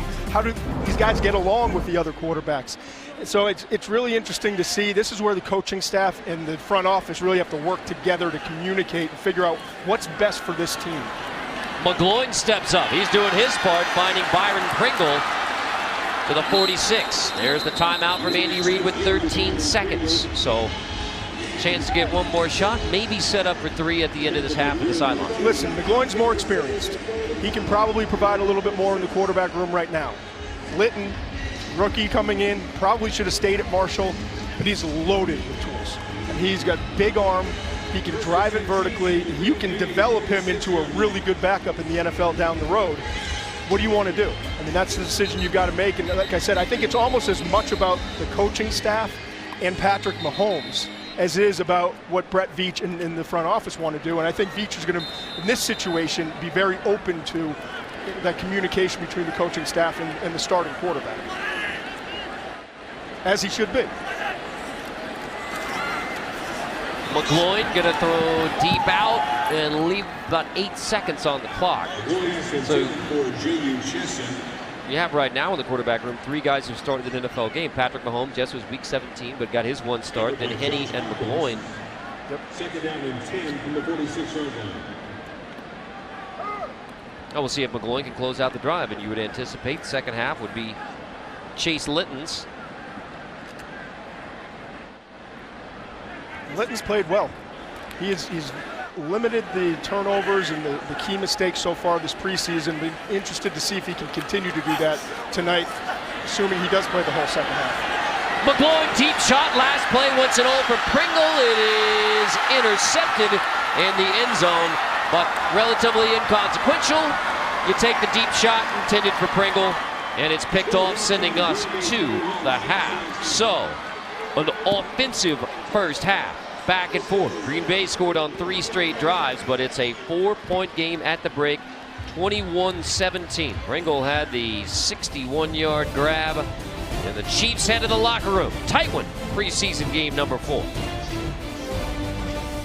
Andy Reid leading the Chiefs back out for the start of the third quarter, preseason game number 4, 21-17. Carter Blackburn, Todd McShay, BJ Kissel is on the sideline. All right, 21-17. It's a pretty action-packed first half. It has been, and we saw early on in the game, I thought it was really promising, especially when a lot of the second teamers and potentially a guy or two that could wind up in a starting role. They made some big plays. You saw the interception by Amani Watts early on, and then driving down the field when Chad Henne was still in there. So some very positive stuff early on in this game. As you see, Armani Watts with the instincts, the eyes to get there, and then finishing off. Been working to the tight end Ellis, who has had an up and down camp so far, but has really played well early in this game. And then finally the other tight end, Demetrius Harris, reaching back and making the tough catch behind him. Henne 4 for 5 on that first drive, finished off what has been an outstanding camp and really solidified him as the number 2 quarterback here. Drive of the half of those outstanding plays brought to you by Hy-Vee. And so it'll be the offense. Remember, the Chiefs won the toss and deferred. It's on McGloin in the hat, so as we anticipated, probably have Chase Litton as the quarterback the rest of the way. Byron Pringle is going to be back to receive this kickoff. Pringle, who's had the 61-yard catch in the first half. Pringle from the back of the end zone. Pringle looking for a seam on the outside. Has a 25. Across the 40-yard line. Pringle, tightrope walking, finally shoved out. We'll see where they mark Pringle out of bounds. Back at the 41-yard line is where Pringle is marked out, but another explosive play from the rookie out of K-State. First of all, if he caught this 5 yards out of the back of the end zone, he was still going to try to return it. Secondly, look at the jets he turns on right there. The ability with the quick stiff arm, and then he goes and walks the tightrope. This guy's speed makes it so intriguing. That's why I said earlier, you got to find a way to try to keep him around and develop him as a receiver, because there's so much explosiveness to work with Pringle. Clinton is a quarterback, handing off to Darrell Williams, and another big hole as Williams gets 12 on the first snap of the second half. Let's check in with BJ. Guys, I had a chance to talk with Coach Reed going into halftime about that drive, Todd, that you mentioned, with Chad Henne going 4 or 5 for 33 yards and a touchdown. And the first thing that Reed wanted to tell me was that the offensive line did a great job to give him some time to throw the football, which makes a lot of sense coming from a former offensive lineman, something he wishes that the second-team offensive lineman would have given McLaurin a little bit more time on his drives. No question. I do like that, how no matter the flash and the touchdowns for Andy Reid, hey, it's about the O-line, and always has been, always will be. But he also likes a versatility, and talking about the O-line, I mean, that's always going to be part of the evaluation of not just slotting 5 guys in 5 places, but you're looking from this group, including Ryan Hunter, the rookie out of Bowling Green, play a couple different positions, so you can mix and match, and injuries happen throughout the season. You can move guys around, and that is always on Andy Reid's mind. Well, a guy like Andrew Wiley, I think, is a perfect example of what you're talking about.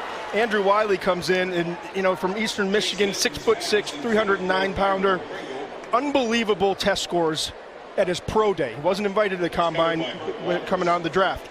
He had 1.5 inches off of the highest vertical jump ever by an offensive lineman at the combine, but he just did it at his pro day. His broad jump tied for the best at the combine of offensive linemen. He had the 4th best 3-cone drill. So the tools have always been there. He just needed to get stronger, add a little bit of bulk, and continue to learn the game. And that's what he's done, to the point where Brett Veach told us the other day when we were on the conference call with him that he may wind up as a starter at left guard, and he certainly has played well enough to earn a roster spot with us this year.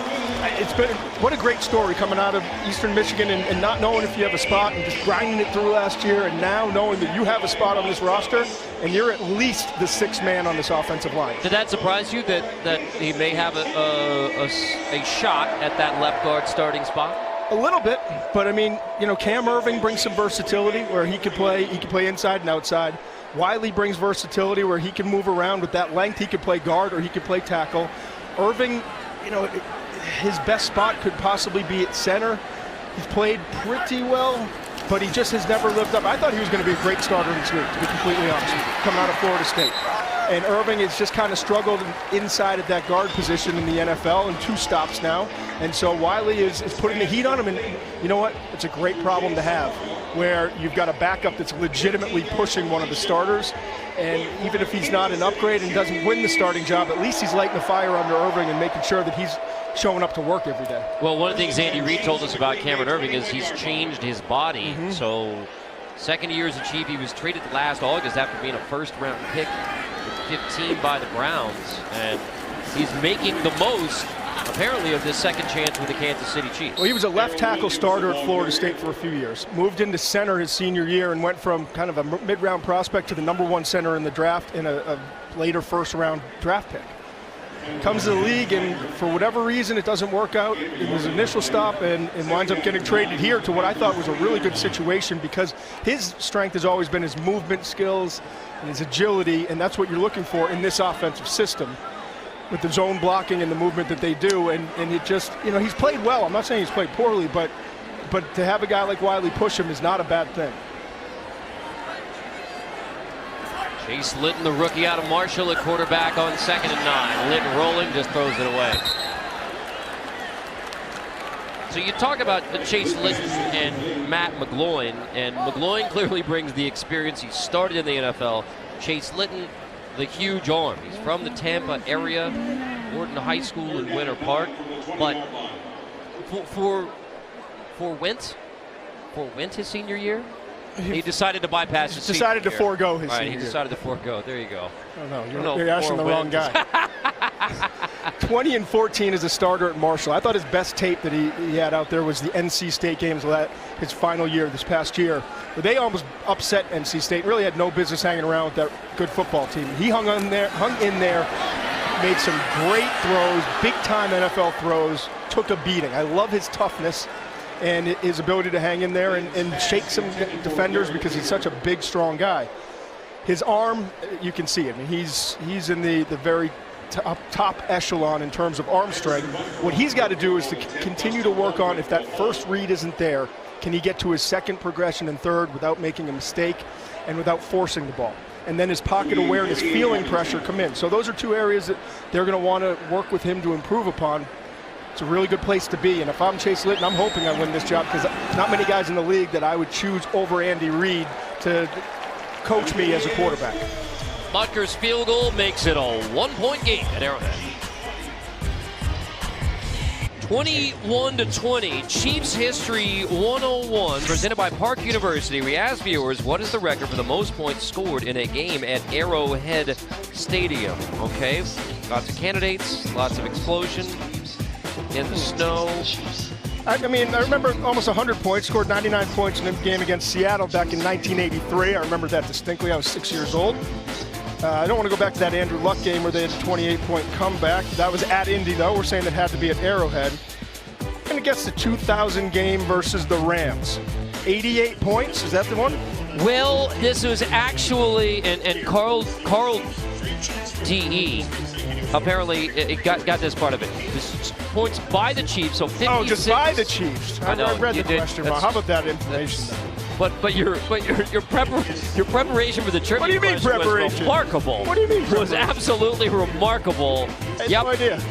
So I love how I knew the question and researched the answer and still got it wrong. 8 rushing touchdowns. Priest Holmes rushed for 4 touchdowns in the first half alone. Not only the most points scored at home by the Chiefs, also set NFL record for the most rushing touchdowns in a game in the Super Bowl era.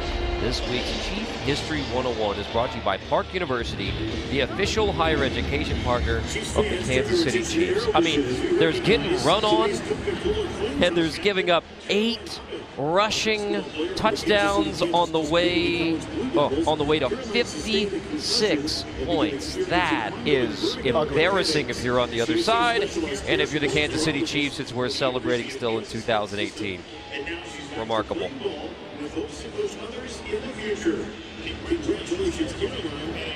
All right, 1-point game. The QBs are huddling. All of them to break it down. Talking about dinner tonight? Yeah, I'm sure it is. See what the late night menu is at the Peanut. So only one of those guys is probably going to wear a helmet tonight. We anticipate wearing a helmet tonight. And that being Chase Litton, because Mahomes had the visor on from the get-go. Henne, first drive touchdown. Matt McGloin. I like those hats. I do too. I have to grab one.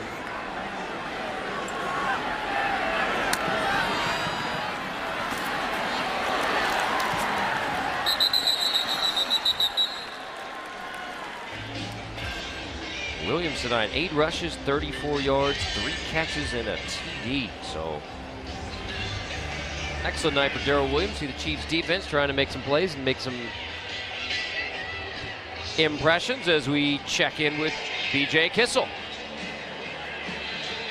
All right, thanks, guys. Down here with Chiefs left tackle Eric Fisher. Eric, first question, just what about the work that you guys did this offseason as an offense getting ready to go in 10 days from now and play the Los Angeles Chargers? Yeah, I mean, just having a new quarterback there in the huddle with Pat, he's done an awesome job just grinding to learn that playbook. I mean, there's a lot that Coach Reid throws at us, and I mean, I couldn't imagine the stuff that he had to learn in the short amount of time he's been here. But yeah, we're doing awesome. We're looking forward to game 1. Got the night off tonight, but we're ready to get to work next week. One of the questions I want to ask you about, something you and I have talked about, your passion project during the offseason for the last 4 years. Tell me why it was a Chevelle, and tell me the process of what it took to get that car restored to where I saw it in the parking lot today. Yeah, I've been dreaming for 4 years to drive that thing to a game, and I finally did that tonight. You know, I didn't know if the rain was going to hold off, but it did, so I was able to get it here, and that was cool. But yeah, it was a nightmare of a project, you know, as they all are. But you know, I'm so glad it's done. It's nice to look at it now, and you know, I'm happy with it. Can you tell me the story of when Laurent took a ride in it, and have any of your other teammates since then taken a ride? He asked me again tonight. He's like, "Can I drive that thing home?" I don't think so. But yeah, he comes in one day and he's just like, "Hey, can I take a ride in it?" And I was like, "Sure." He's like, he hops in. He's like, "I don't think I've been in anything with over 200 horsepower." I was like, "Well, you better hold on then, because it's got quite a bit of power behind it, and it's a pretty fun drive." All right, last question is, what is that engine? I know you told me once before, I'm not a car guy. What is the engine in that thing? It's a GM crate motor, LS9 motor. It's what they put in the Corvette ZR1. Stock 638 horsepower, and you know, maybe a little bit more. All right, perfect. Thanks, Eric. Appreciate your time. Thanks. I followed every piece of that engine breakdown there from Eric. Sounds like something that Boeing makes. Yeah. For planes. And so, speaking of cars and rebuilding and an offensive lineman in their project, this offseason, Coach Reed showed off his father's 1927 Ford Model A. He had the car restored after his Super Bowl with the Packers in '97. It has been with him ever since. I'm just going to guess that Eric's car is going to have more horsepower than that lovely vehicle. How cool is that? His dad's 1927 Ford Model A. Really cool. The offensive linemen in their cars. I like how you think about all these things that Eric Fisher's done in his football career. What does he want to do in 2018? I really want to drive my car to the game. I mean, it's just as simple as that. Well done. Sounds like you got here in a hurry, too. It sounds like he can get anywhere he wants to in a hurry with that thing. And Dr. Larry's not backing off his request, too. I like that as well. I mean, that's a window into the offensive lineman's world, isn't it? Tremont Smith is back for the punt after the Chiefs D gets a 3-and-out.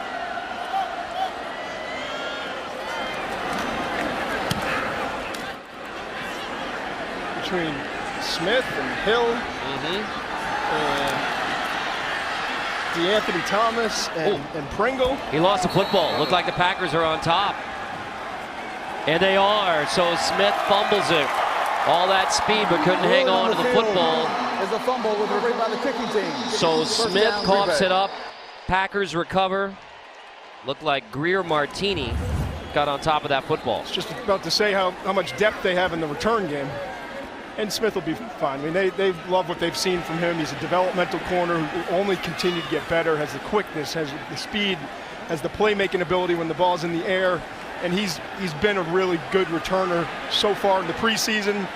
He's going to have to clean that up a little bit, but they've seen enough from him to know that he has the potential to be a contributor in this league. And so a special teams turnover, they may want to have another look. The ruling on the field of a fumble with recovery by the kicking team is under review. We'll review the play. And we will review it with them in a one-point game in the third. Well, good news for the Chiefs. During that review, Tremont Smith ruled down by contact, so no fumble. And the Chiefs get the football. You know how happy Smith is right now? Yes. Yes.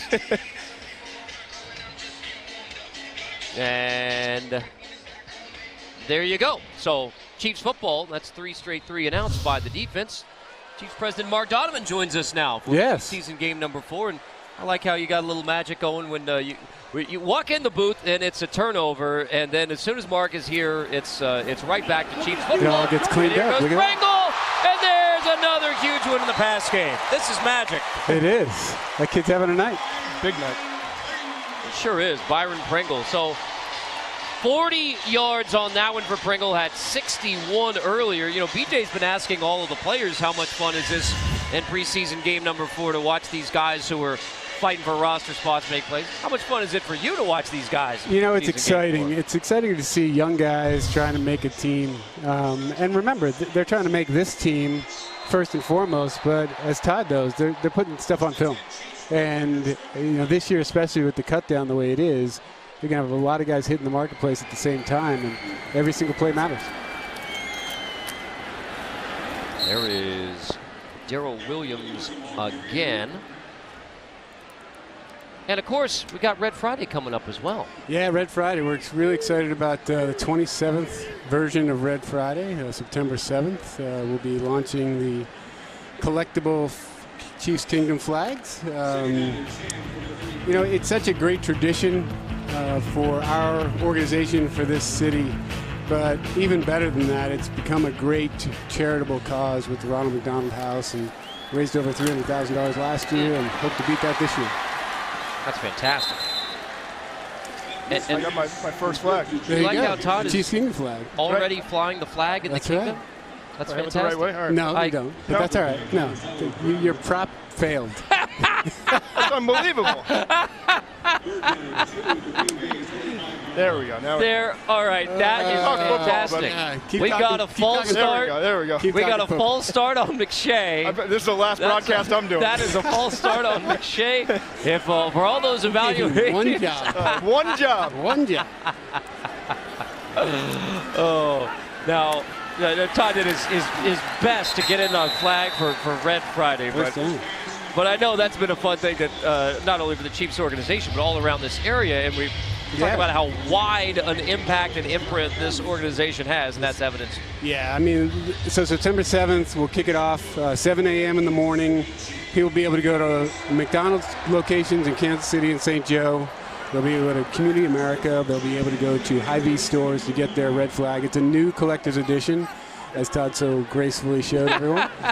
and then at McDonald's this year, we're doing the golden flags. So there'll be 10 golden flags out there.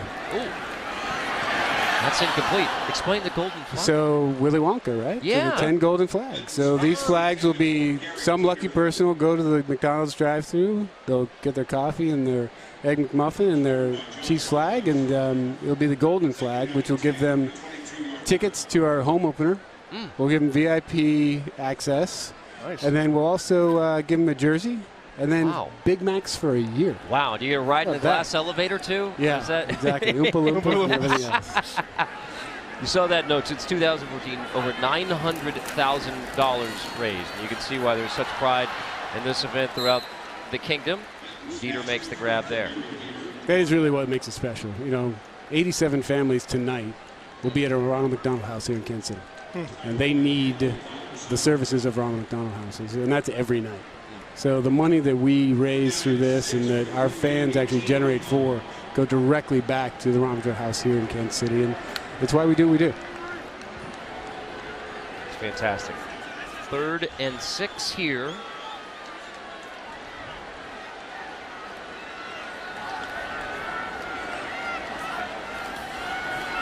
Litton on 3rd and 6. Going to take off. He's going to toss to the end zone, and it's bobbled and hold. No, it's incomplete. Incomplete. Well, the Chiefs were ready to celebrate.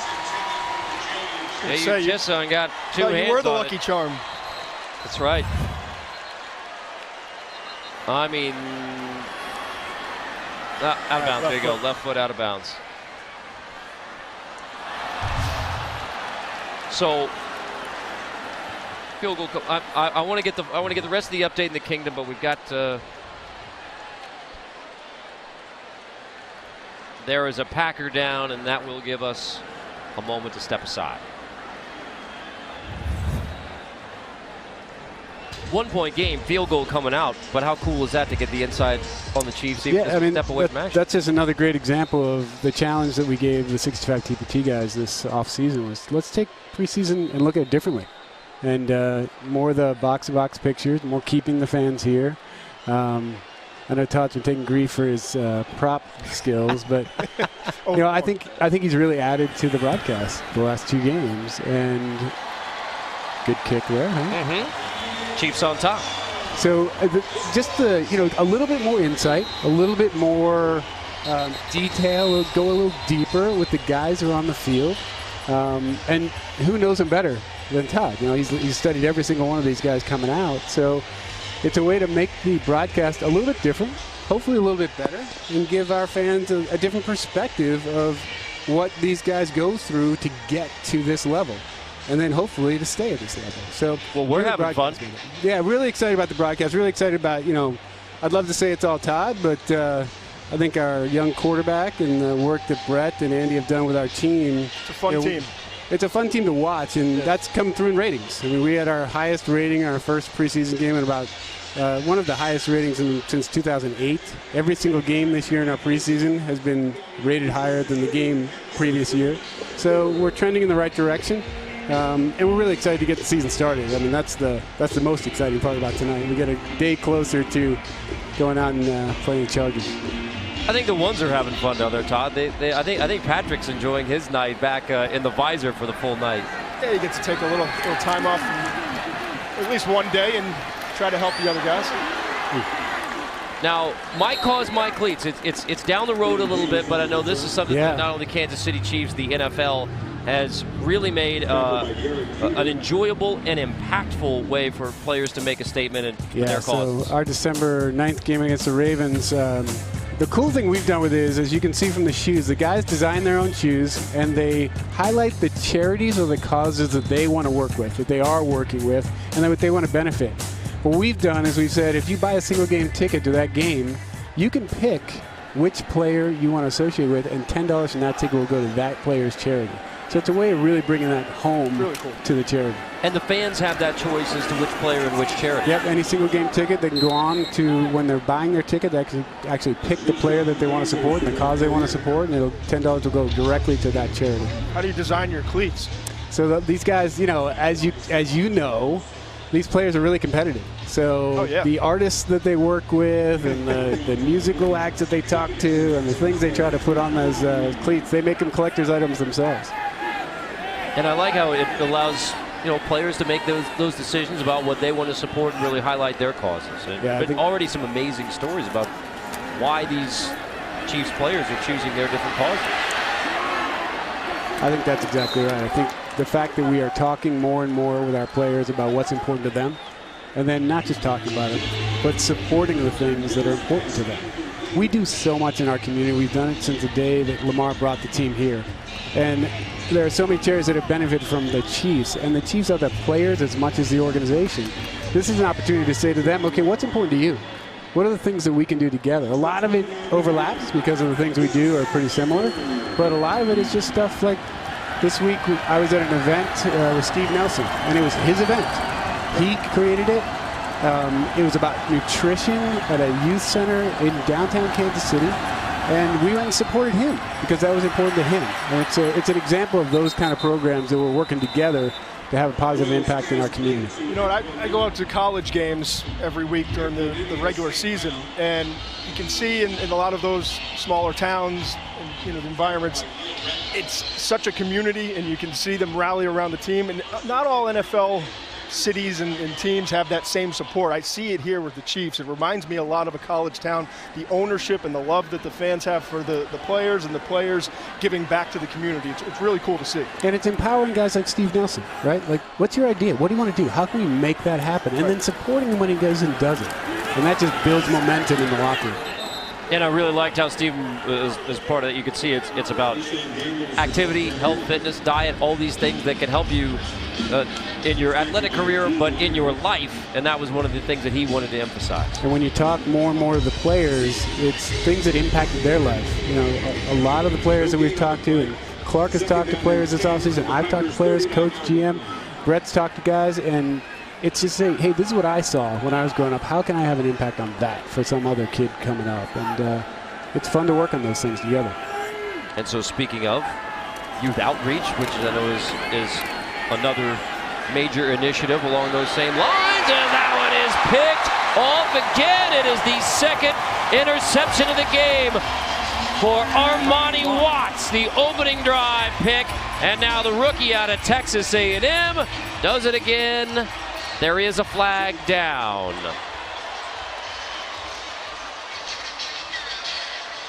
But it is still a remarkable play by Armani Watts.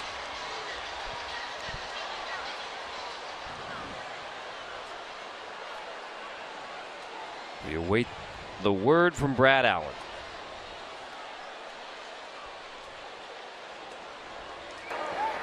After the play was over, personal foul, unnecessary roughness, number 93 of the intercepting team. Kansas City will keep possession of the ball. 15 yards will be administered. First down and 10. Not a good moment on the penalty for Mike Purcell, but a heck of a grab by Armani Watts for his second pick of preseason game number 4. And he was a ball hawk as a 4-year starter at Texas A&M. And you see there, I mean, the first interception he got, his eyes got him in that position to make a play, and it wasn't a difficult catch. This one's big time, and this is a big time wide receiver going down and tracking the football, hauling it in. 2 interceptions tonight. He had 10 interceptions during his career at Texas A&M. And you see the playmaking impact and the potential that Watts could have for this football team down the road.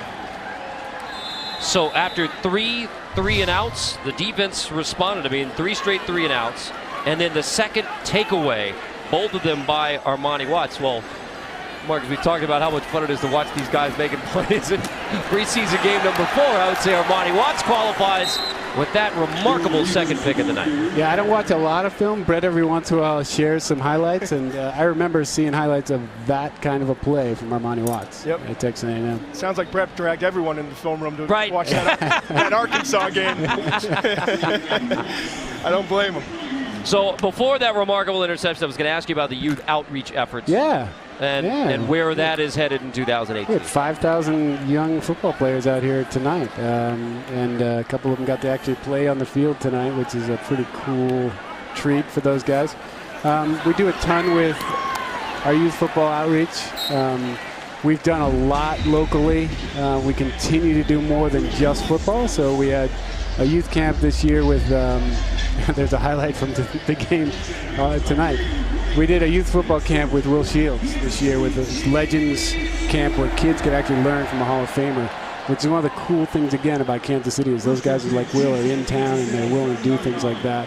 We also had almost 100 young ladies out here doing cheerleading last game that we had here. So it's just, goes back to the Play 60 events that we do with the NFL and keeping kids active and playing 60 minutes a day. Big Shea was taking notes during that youth game to get ahead of it. But I was sitting here grabbing a quick bite during halftime and watching. Every time there was a big player score, everyone in the stands standing up and cheering. Can you imagine being a young man coming here, Arrowhead Stadium, and having a standing ovation for you? I mean, it's a really cool moment. It is, and Todd and I were talking about that as well, about coming into Arrowhead and how special it is, because this is a preseason game number 4, and yet the Kingdom is here, and the Kingdom is present, and it's the second half, and you have so many loyal fans, no matter what, are going to be there to support the Chiefs. And I'm not telling you anything new, but it's special to watch. It's fun to be a part of. It is something that we don't take for granted. We appreciate our fans every single day. It's amazing to sit in my office at 6:30 in the morning on a game day and see people tailgating at our toll booths, waiting to get in to tailgate. Wow. And I will tell you, they're there every single time, including preseason. Wow. And they're here right now with a 2-point lead. Now, we've been discussing the quarterback position, as we always do.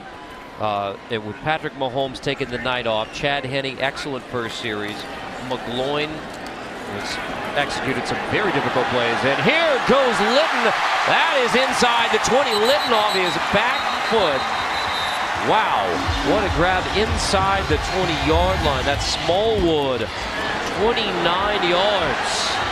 I mean, this is reminiscent of a quarterback I remember from the Brown days, and the deep balls that Mark Donovan would just zip around the field there at Brown. You do notice that all those photos are black and white, right? I mean, you had a good number, 13. A little knee brace in there, grinding.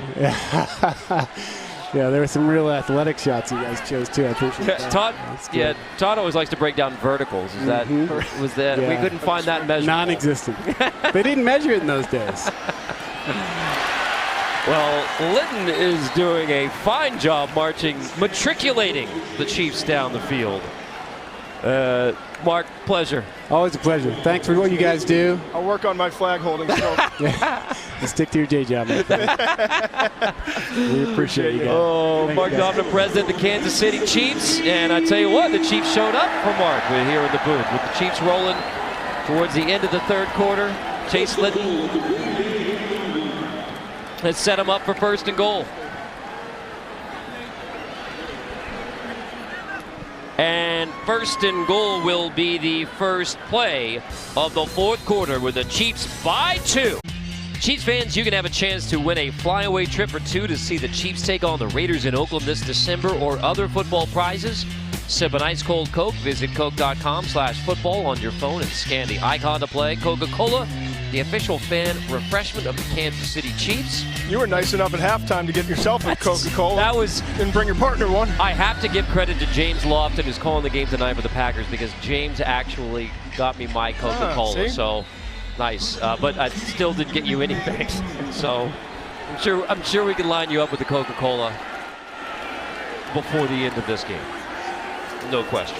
No question. Litton hands off. Williams in the backfield, dropped for a loss on 1st and goal. So first play of the 4th quarter is 1st and goal for the Chiefs. Well, we've seen good performances by all 3 quarterbacks that we've seen tonight, and Litton has done his part here as the competition continues between McGloin and Litton. Henne 4 for 5, touchdown opening possession. How about Jordan Smallwood, too? That big catch down the field. He only had 18 catches during his career at Oklahoma. They're loaded at wide receiver, I get it, but with his size and his speed, 6'2", 203, undrafted free agent, he comes in and, listen, he's not going to make this football team. It's just the situation that it is because they're so deep, but to be able to show other teams in the league what you can do, and maybe one day down the road, if there's some depth issues, maybe get on the practice squad and continue to work at it. So many good stories. That's my favorite part. I mean, these guys I study all year long, the backgrounds, the character, you know, and then you see them 3-4 years later bouncing around from camp to camp. You know, the life of the NFL player seems so glorious, but it's, for these guys, the journeymen, it's a constant grind. Litton trying to grind it out here, just heaved the football to the end zone and then almost had a chance to make a play. On the outside, it was Ellis who nearly tracked that one down. The corner of the end zone. Litton fortunate to get rid of that one without a huge sack or a turnover. Very fortunate. You see the arm strength, the ability to just throw off his back foot. I mean, he's got arm talent, as they say. A lot to work with. 28-yard field goal coming from Harrison Butker. Easily good. Chiefs lead it 26-21. So as we talk about who's fighting it out for the roster spots of the 53 for the Chiefs, the Saturday 3 p.m. cut down to 53. Of course, we're 10 days away, most importantly, from Week 1 regular season. And then your focus shifts right back to who's going to be your starters. These are the projected Week 1 starters, what the Chiefs are saying on their official depth chart.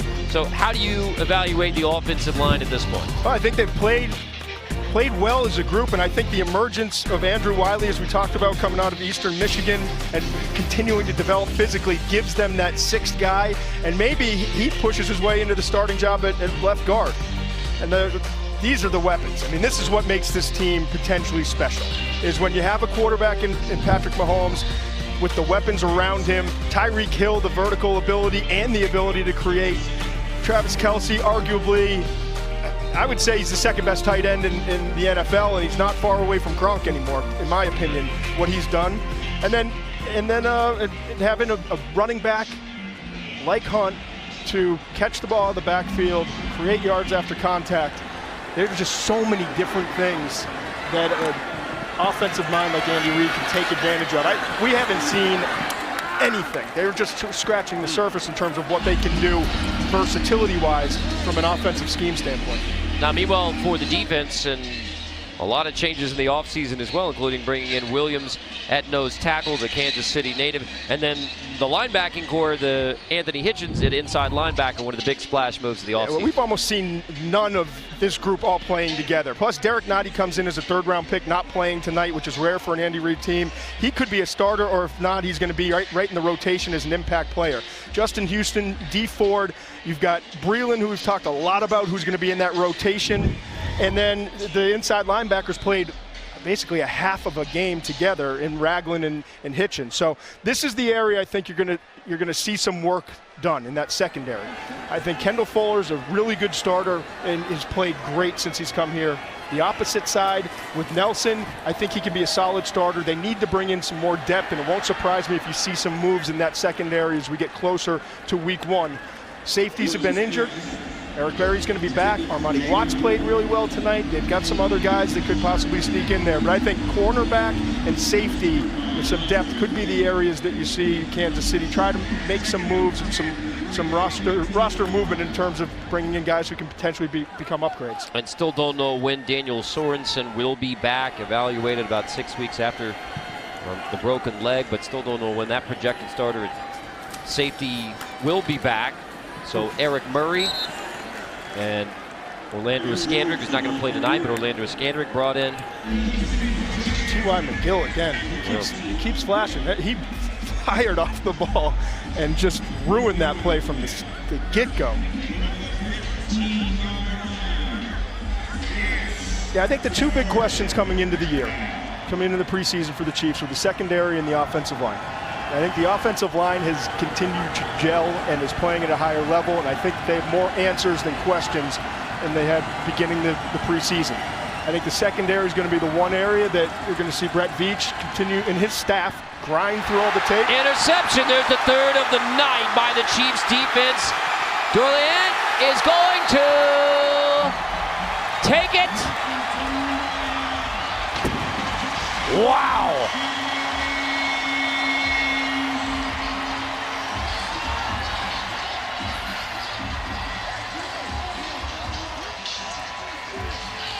McKenton Dorleant, 30 yards on the pick six.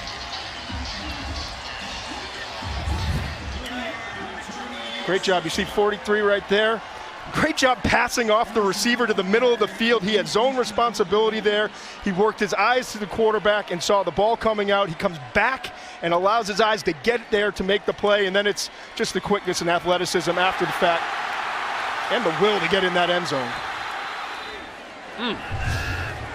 The second-year player out of Northern Iowa with the third interception. Flags are down all over the place.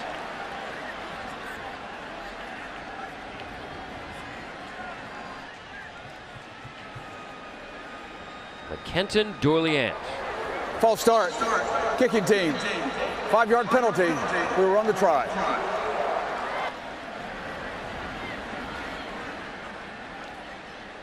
We were just talking about that secondary and adding depth and moving guys around.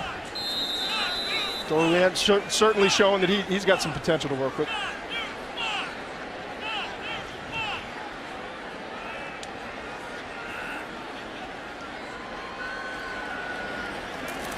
Butker's PAT, easily good, even after the penalty. 3 interceptions by the Chiefs D. Last 5 possessions, 3 and outs, back-to-back picks by the Chiefs D.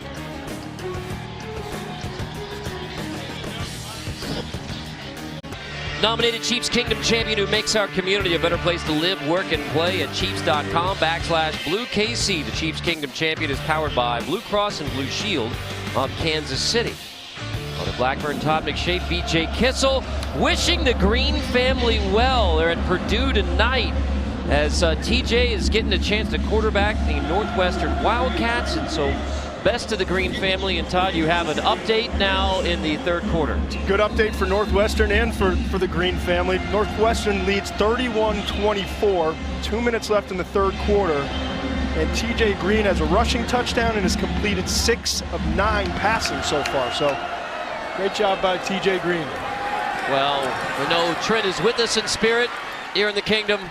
Well, that is fantastic for the Green family, and hope they get to enjoy that tonight as we check in with BJ Kissel. Hey, Carter, down here with Chiefs center Mitch Morris. Mitch, first thing I got to ask, over the offseason, I know you had the foot surgery. Just how's the foot feeling right now? Yeah, it feels about as good as you look, which is awesome. It came along, slowly but surely. It's something that took patience and time and a lot of dedication from the training staff, which is A1 steak sauce here. They're great people from top to bottom. It was some trying times like any surgery, but the guys really kind of brought me along, and I hopefully returned the favor, and it came out to be really good. We made a lot in the media a big deal of the offensive weapons and everything, and Patrick Mahomes and all the different weapons at his disposal. How much fun is it to be the guy kind of in the center of the action to help make sure that all those weapons can be utilized? Yeah, I don't know why I'm not an offensive weapon. I'm out there, good-looking dude. I know.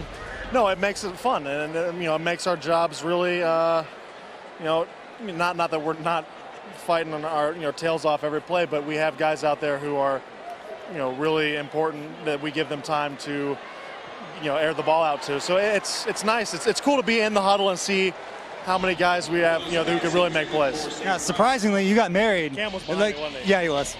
Surprisingly, you got married a couple of months ago. I'm curious, what's the best marriage advice you got from a teammate over the last couple months?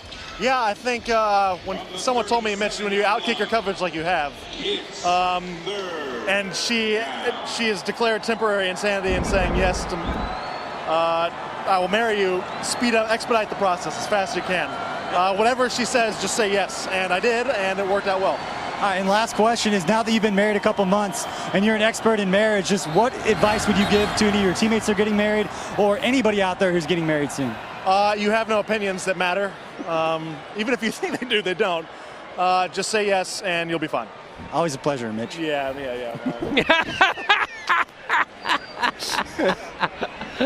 Oh, fantastic. Well, the always entertaining and enjoyable Mitch Morris. He is certainly an offensive weapon as part of this Chiefs offensive juggernaut. It's not just Kelsey and Hill and the Hunt and Mahomes. I mean, Mitch Morris, the weapons that he brings to the table, Todd. You can tell he doesn't like BJ at all, too. No. All of the first kingdom, back and forth. All of the kingdom loves King Kissel. And now Mitch turned to chat with. It's like a radio right. row right now. That's right. That's exactly right. That's fantastic. That's pretty good advice all around on both wedding and marriage. Yeah, if you outkick your coverage, you better get that done. Get it done as quickly as possible.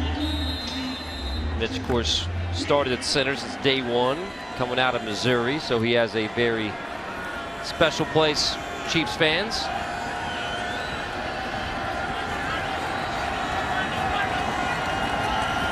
Defense played great since giving up 3 straight touchdown drives in the second quarter to the Green Bay Packers. Been tightened up no matter who's out there, including Dorliant with the... Some of these third and fourth teamers are turning some heads.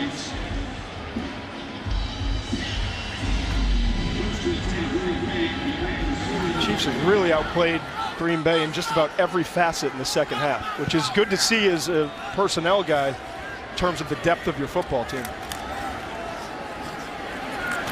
First down, a couple yards. So we talked to Mitch about his wedding. Well, not the only offensive lineman to get married. In fact, not the only Mitch to get married. Mitchell and Brooke Schwartz get married this offseason in Cleveland, Ohio. After the wedding, honeymoon in Thailand. Good for him. So very adventurous. Yeah. He outkicked his coverage, too. There's no question about it. Well done to the offensive lineman of the Kansas City Chiefs. You are very, very lucky men, Mitchell Schwartz and Mitch Morse.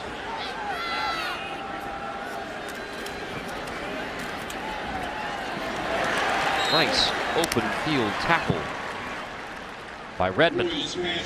Will Redmond, third year out of Mississippi State, second year with the Chiefs.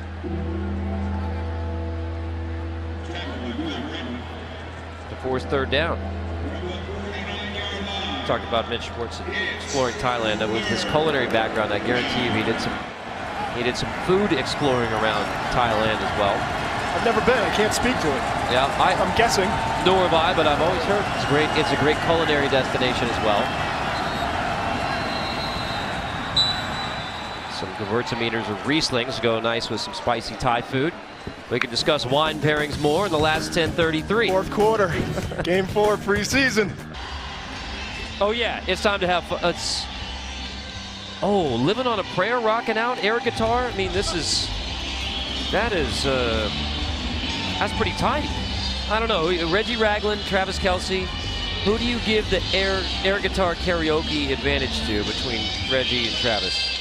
It looks like Travis has been working harder in the mirror at it. Looks like it comes a little bit more naturally to Reggie. And then on the, I think Reggie was flying up and down. Looked like he actually maybe had some skills. Like he had the bottleneck, doing a little slide. I think Travis was more concerned with, kind of the neck movement. Right, the neck bobs. Third down, big gainer. Inside the Chiefs' 40-yard line. Jordan Stearns there makes the stop. But still, you have to respect the effort by both Travis and Reggie Ragland there with the air guitar. No question about it. No question about it. They're getting to see what it feels like to be on the bench, stand around all night. Got to keep yourself warm and ready to go. Ready to get to the shower. It's like relief pitchers in the bullpen right now. Yep. Boyle quarterbacking the Packers, thrown on the outside. Will Redmond there on the stop, and a little chatter back and forth. Will Redmond, third-round pick. San Fran, but first year and a half on the IR, so he's trying to fight his way back onto a roster. He's actually played well tonight. He's got some talent. He almost had the interception early in the game. He had the pass breakup a little bit ago.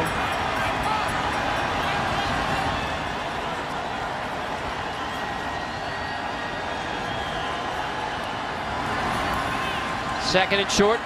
Almost had another one. There's Redmond, got his hands on it. He got beat initially, and he did a good job of getting his head around and getting back into the play.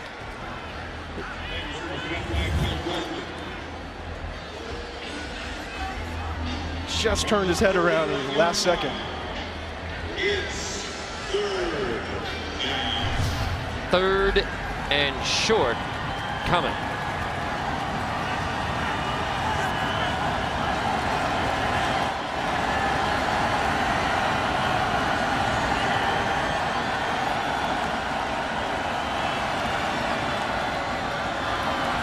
Boyle zips it, small window, knock, batted down, incomplete. Jordan Stearns gets in there to knock it away, forcing fourth down for the Packers. It looks like the offense is staying on the field for Green Bay. Boyer keeps working that left side towards Redmond and Stearns keeps showing up making plays, and Redmond's done a nice job. A great job of not wrapping completely around with the right arm, gets that left arm in at the last second. Stearns does to break up the play. That look in Hyperbowl brought to you by Bud Light. Now fourth down, Green Bay. Chiefs defense, which has been terrific since the early spurt from the Packers. Pressure, toss, incomplete. Redmond there in coverage again on the back end. Armani Watts had a chance at a third interception. Tyrone Holmes applies the pressure, and the Chiefs get a stop on fourth down with the lead in the fourth. Love this look here. The Quinton Dorleant on the interception. You see here, dropping into coverage, releasing the inside receiver to the middle of the field, works his eyes back, and look at this view. It's a 360 panoramic view of the entire play. And a great job getting in the end zone by Dorleant. That was a look at true view from Intel. I need to get some of that technology at home. No question. Very, very cool. So Chiefs offense takes over with Kerwin Williams at running back behind Chase Litton after that fourth down stop. The Chiefs defense has been impressive as we check in again with BJ Kissel. King Kissel. Thanks, Carter. We're down here with Chiefs defensive lineman Chris Jones. Chris, first thing I got to ask, you're a guy who always has a good time. How much fun is it for you to watch these young guys? It's exciting. It's an opportunity for them to make the team or make someone else's team. And so it's exciting that I can get to see my brothers that I've been with through camp, and fight for an opportunity. All right, 10 days from now, you're going to be at the StubHub Center in Los Angeles taking on the Chargers. How ready do you feel and how confident are you in this group to go down there and face Phillip Rivers and those guys? Oh, we're very confident. You know, AFC champs 2 years in a row, so you know we're going down there well prepared. I asked the same question on the offensive side as far as the percentage of stuff that you guys have shown, because it's always pretty vanilla in the preseason. If you had to put a percent on the defensive things that you guys have shown, particularly on third down, what do you think that would be? I would say 15%. They don't want to show much during the preseason, and, you know, they just want to get guys prepared and ready for the season. All right, Chris, we're going to ask for your help right now because we've been talking on the broadcast that Red Friday is next Friday. You can go get your Chiefs Kingdom flags at Kansas City area McDonald's. All the proceeds go to Ronald McDonald House Charities, all things we've been talking about. And I've got a few flags for you. I was going to ask if you could go hand these out to some fans. Okay. Go hand it out to Chiefs Kingdom. So we're going to give you these. We're going to go right down there. We're going to go see Chiefs Kingdom.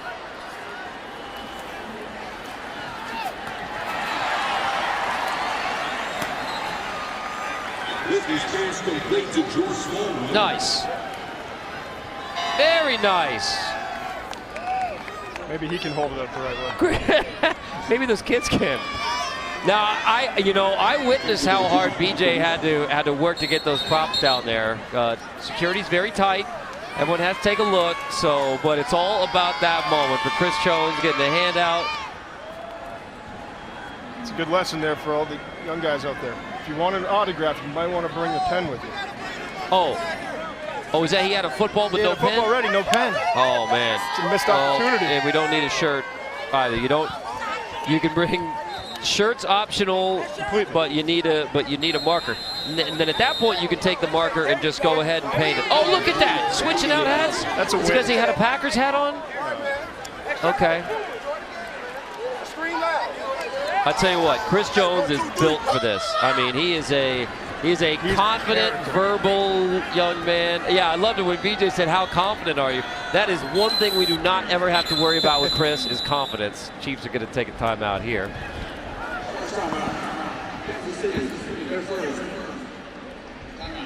Hey, Chris, well done. King Kissel leading the way in the kingdom. Chiefs preseason football is brought to you by All Copy Products, the official supplier of digital office technology for the Kansas City Chiefs. For more information about All Copy Products, go to allcopyproducts.com. Travis Kelce will dance all over the... Oh, and Ted Cruz. Now look how Ted... No, I'm not going to let you do it, Travis. I'm not going to let you bust on me.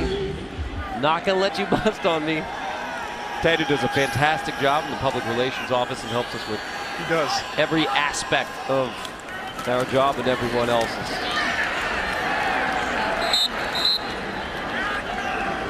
And meanwhile, the Chiefs keep on rolling, matriculating down the field. Blake Mack, a rookie out of Arkansas State, undrafted free agent. And completion good for a Kansas City Chiefs.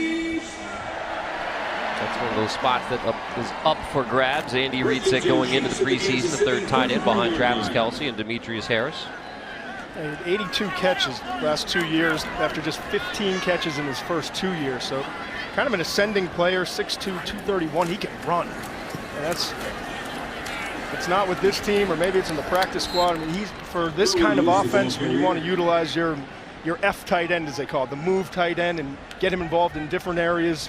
Flex him out, use him at wide receiver, finding a guy who can run in the 4.6s, that position gives you some flexibility. They've got some athletic tight ends. It's just figuring out who's going to work, obviously behind Travis Kelce, and how it's going to get done, especially in that first game of the year.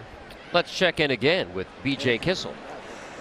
Hey, guys, down here with Chiefs inside linebacker Reggie Ragland. Reggie, talked a lot last week, your first action in the preseason against the Chicago Bears, had a chance to knock a little rust off. Just what was it like for you to get back out on the field, and how important was that?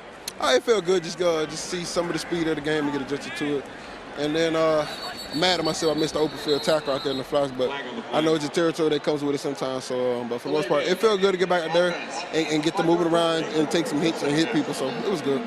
It was talked a lot during the offseason when Anthony Hitchens was signed as a free agent. Brett Veach talked about creating a certain mindset on defense, particularly in stopping the run.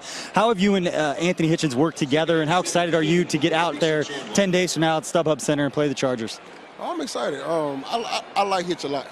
He's a good football player, but he's an even better person for me just sitting down and just talking with him. But our mindset is to make sure that teams can't run the ball on us. We're going to try to make teams one-dimensional and just throwing the ball. So our mindset as a whole, actually as a whole, is to stop the run, and then we just play ball after that.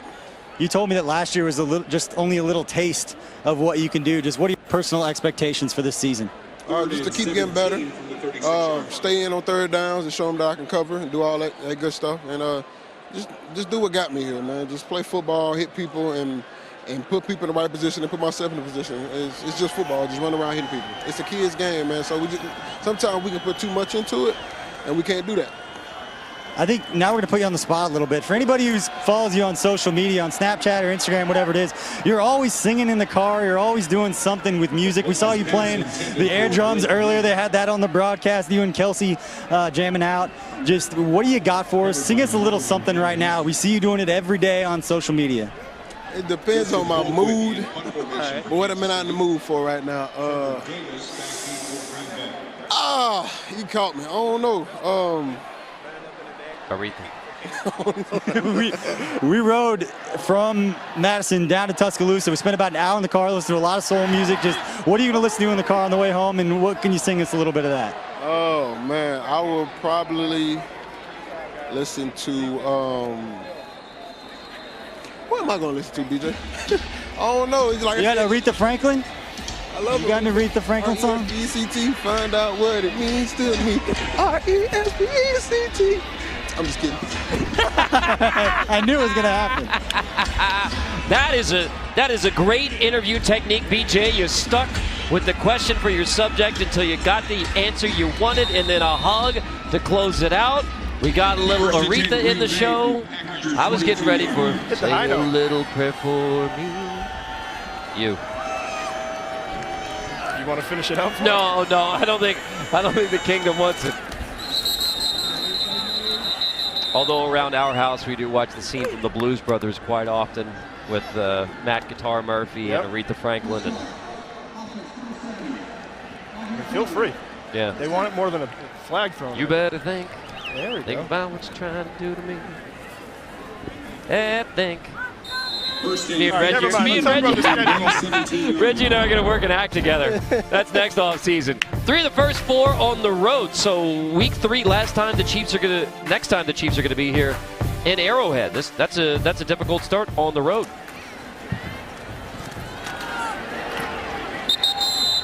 Beginning 10 days from now in LA. They're going to find out a lot about where they are, especially on the defensive side early on. At Pittsburgh after the opener. You finally get home to week 3 for San Francisco. At Denver. Jacksonville at home, which is a positive, and then to New England. So, man, schedulers didn't do them any favors, but you know what? Good teams find a way to win the tough games. They started on the road very well last season at New England. Yeah, I'd say so. I would say so as well, especially for Kareem Hunt. And so then in the second half of the season, and obviously this is where things balance out a little bit more with the close at home at the end of the year, wrapping up against Oakland, trying to make it 3 straight AFC West championships. It's never easy to win at Seattle, but Seattle's not the team that it has been 3 out of the final 4 games at home. It's kind of how, it's going to be a tough start, but if you need to dig out of a hole, that's a pretty good schedule in that final month.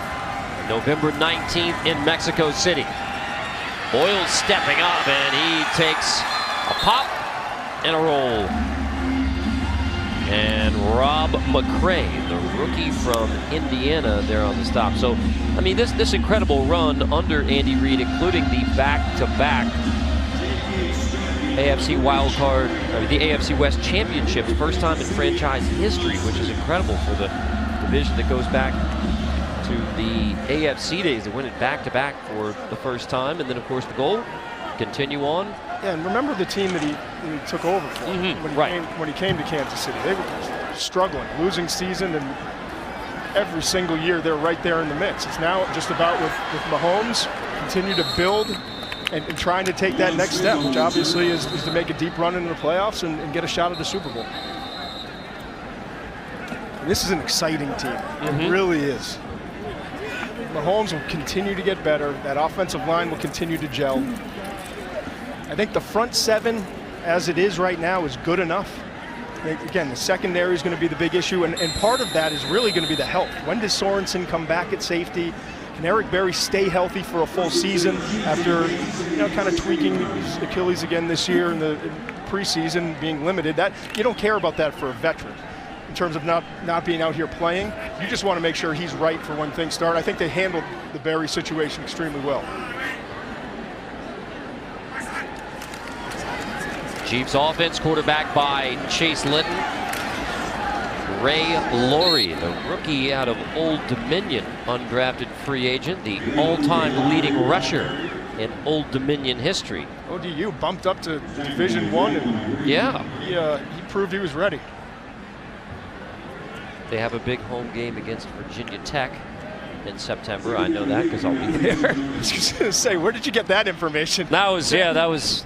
Well, everyone has that one circled on their schedule. Chiefs trying to close out the preseason with a win. Rookie Armani Watts with his second interception of the night. Here we're going to get a great look at it. Look at him reach out, the diving catch. I'm obsessed with this true view from Intel Technology. Get to see it like no other angle I've seen before, Carter. And as we recap what to watch, presented by the University of Kansas Health System, the official healthcare provider of the Kansas City Chiefs. So Watts with the 2 interceptions, yes. Depth at wide receiver. Pringle with 122 receiving yards. And then incredible. And then Williams with 11 carries, 41 yards. So check all those boxes. And back on the ground, Laurie, the rookie out of Old Dominion, who's in camp with the Bengals and actually was cut by the Bengals after the first preseason game. Signed by the Chiefs. We check with BJ. Hey, thanks, Carter. Down here with Chiefs cornerback Steven Nelson. Steven, it was great to see you at practice last week for a couple days after you left the game against the Bears early. But one thing we saw from you at training camp was your ability to take the ball away. Just what kind of expectations do you have for the season after having a training camp? You led the team in interceptions. Right, man. Pretty much, man, just want to get my hands on some balls and, turn the ball over for the defense and get the ball back in the Pat hands and, so we can win the game. I know they talked about it earlier in the broadcast. One of the things that you did earlier in this week at a community event, we were out there helping kids in the community. Can you just tell me a little bit about why that event and why it was so important to you? Right, it's something I've been very passionate about, man. It's something I've been putting together for a while, and pretty much just wanted to give these kids some knowledge on what they should be putting in their bodies at an early age so they can take with them and their parents into their homes. All right, thanks, Steven. Appreciate your time. Thank you. Thank you, BJ. Thank you, Steven. So winding down towards the end of the preseason, it's going to be a Chiefs win. What are your biggest takeaways, maybe not only from tonight in preseason game number 4, but for this entire preseason for the Chiefs? Well, I think you see some of the youth coming in and starting to find ways to contribute. Derek Nottie is going to be an impact player. Breland Speaks, an impact player, both in the front 7 of this defense. Armani Watts with the 2 interceptions tonight, finishing on a great note and showing that, hey, I can be involved in this defense if you need me. So I've been impressed with the young players, especially on the defensive side, late in this preseason from the Chiefs. Well, the Kansas City Chiefs close out the preseason with a 33-21 win over Green Bay. The Chiefs quarterbacks combined 27 of 44, 326 yards and 2 TDs. And 10 days away, week 1, out to LA to begin defense of the AFC West title. For our producer Ryan Galp, our director Andy Goldberg, for Todd McShay, BJ Kissel, I'm Carter Blackburn. Lucy, put supper on the stove, my dear. This ball game is over. And the Chiefs preseason comes to an end with a laugher at Arrowhead all the way around. Rocking and rolling into 2018. Waving the flag no matter which way you hold it in the kingdom. ECT, find out what it means to me. R-E-S-P-E-C-T. I'm just kidding. I knew it was going to happen. That is a great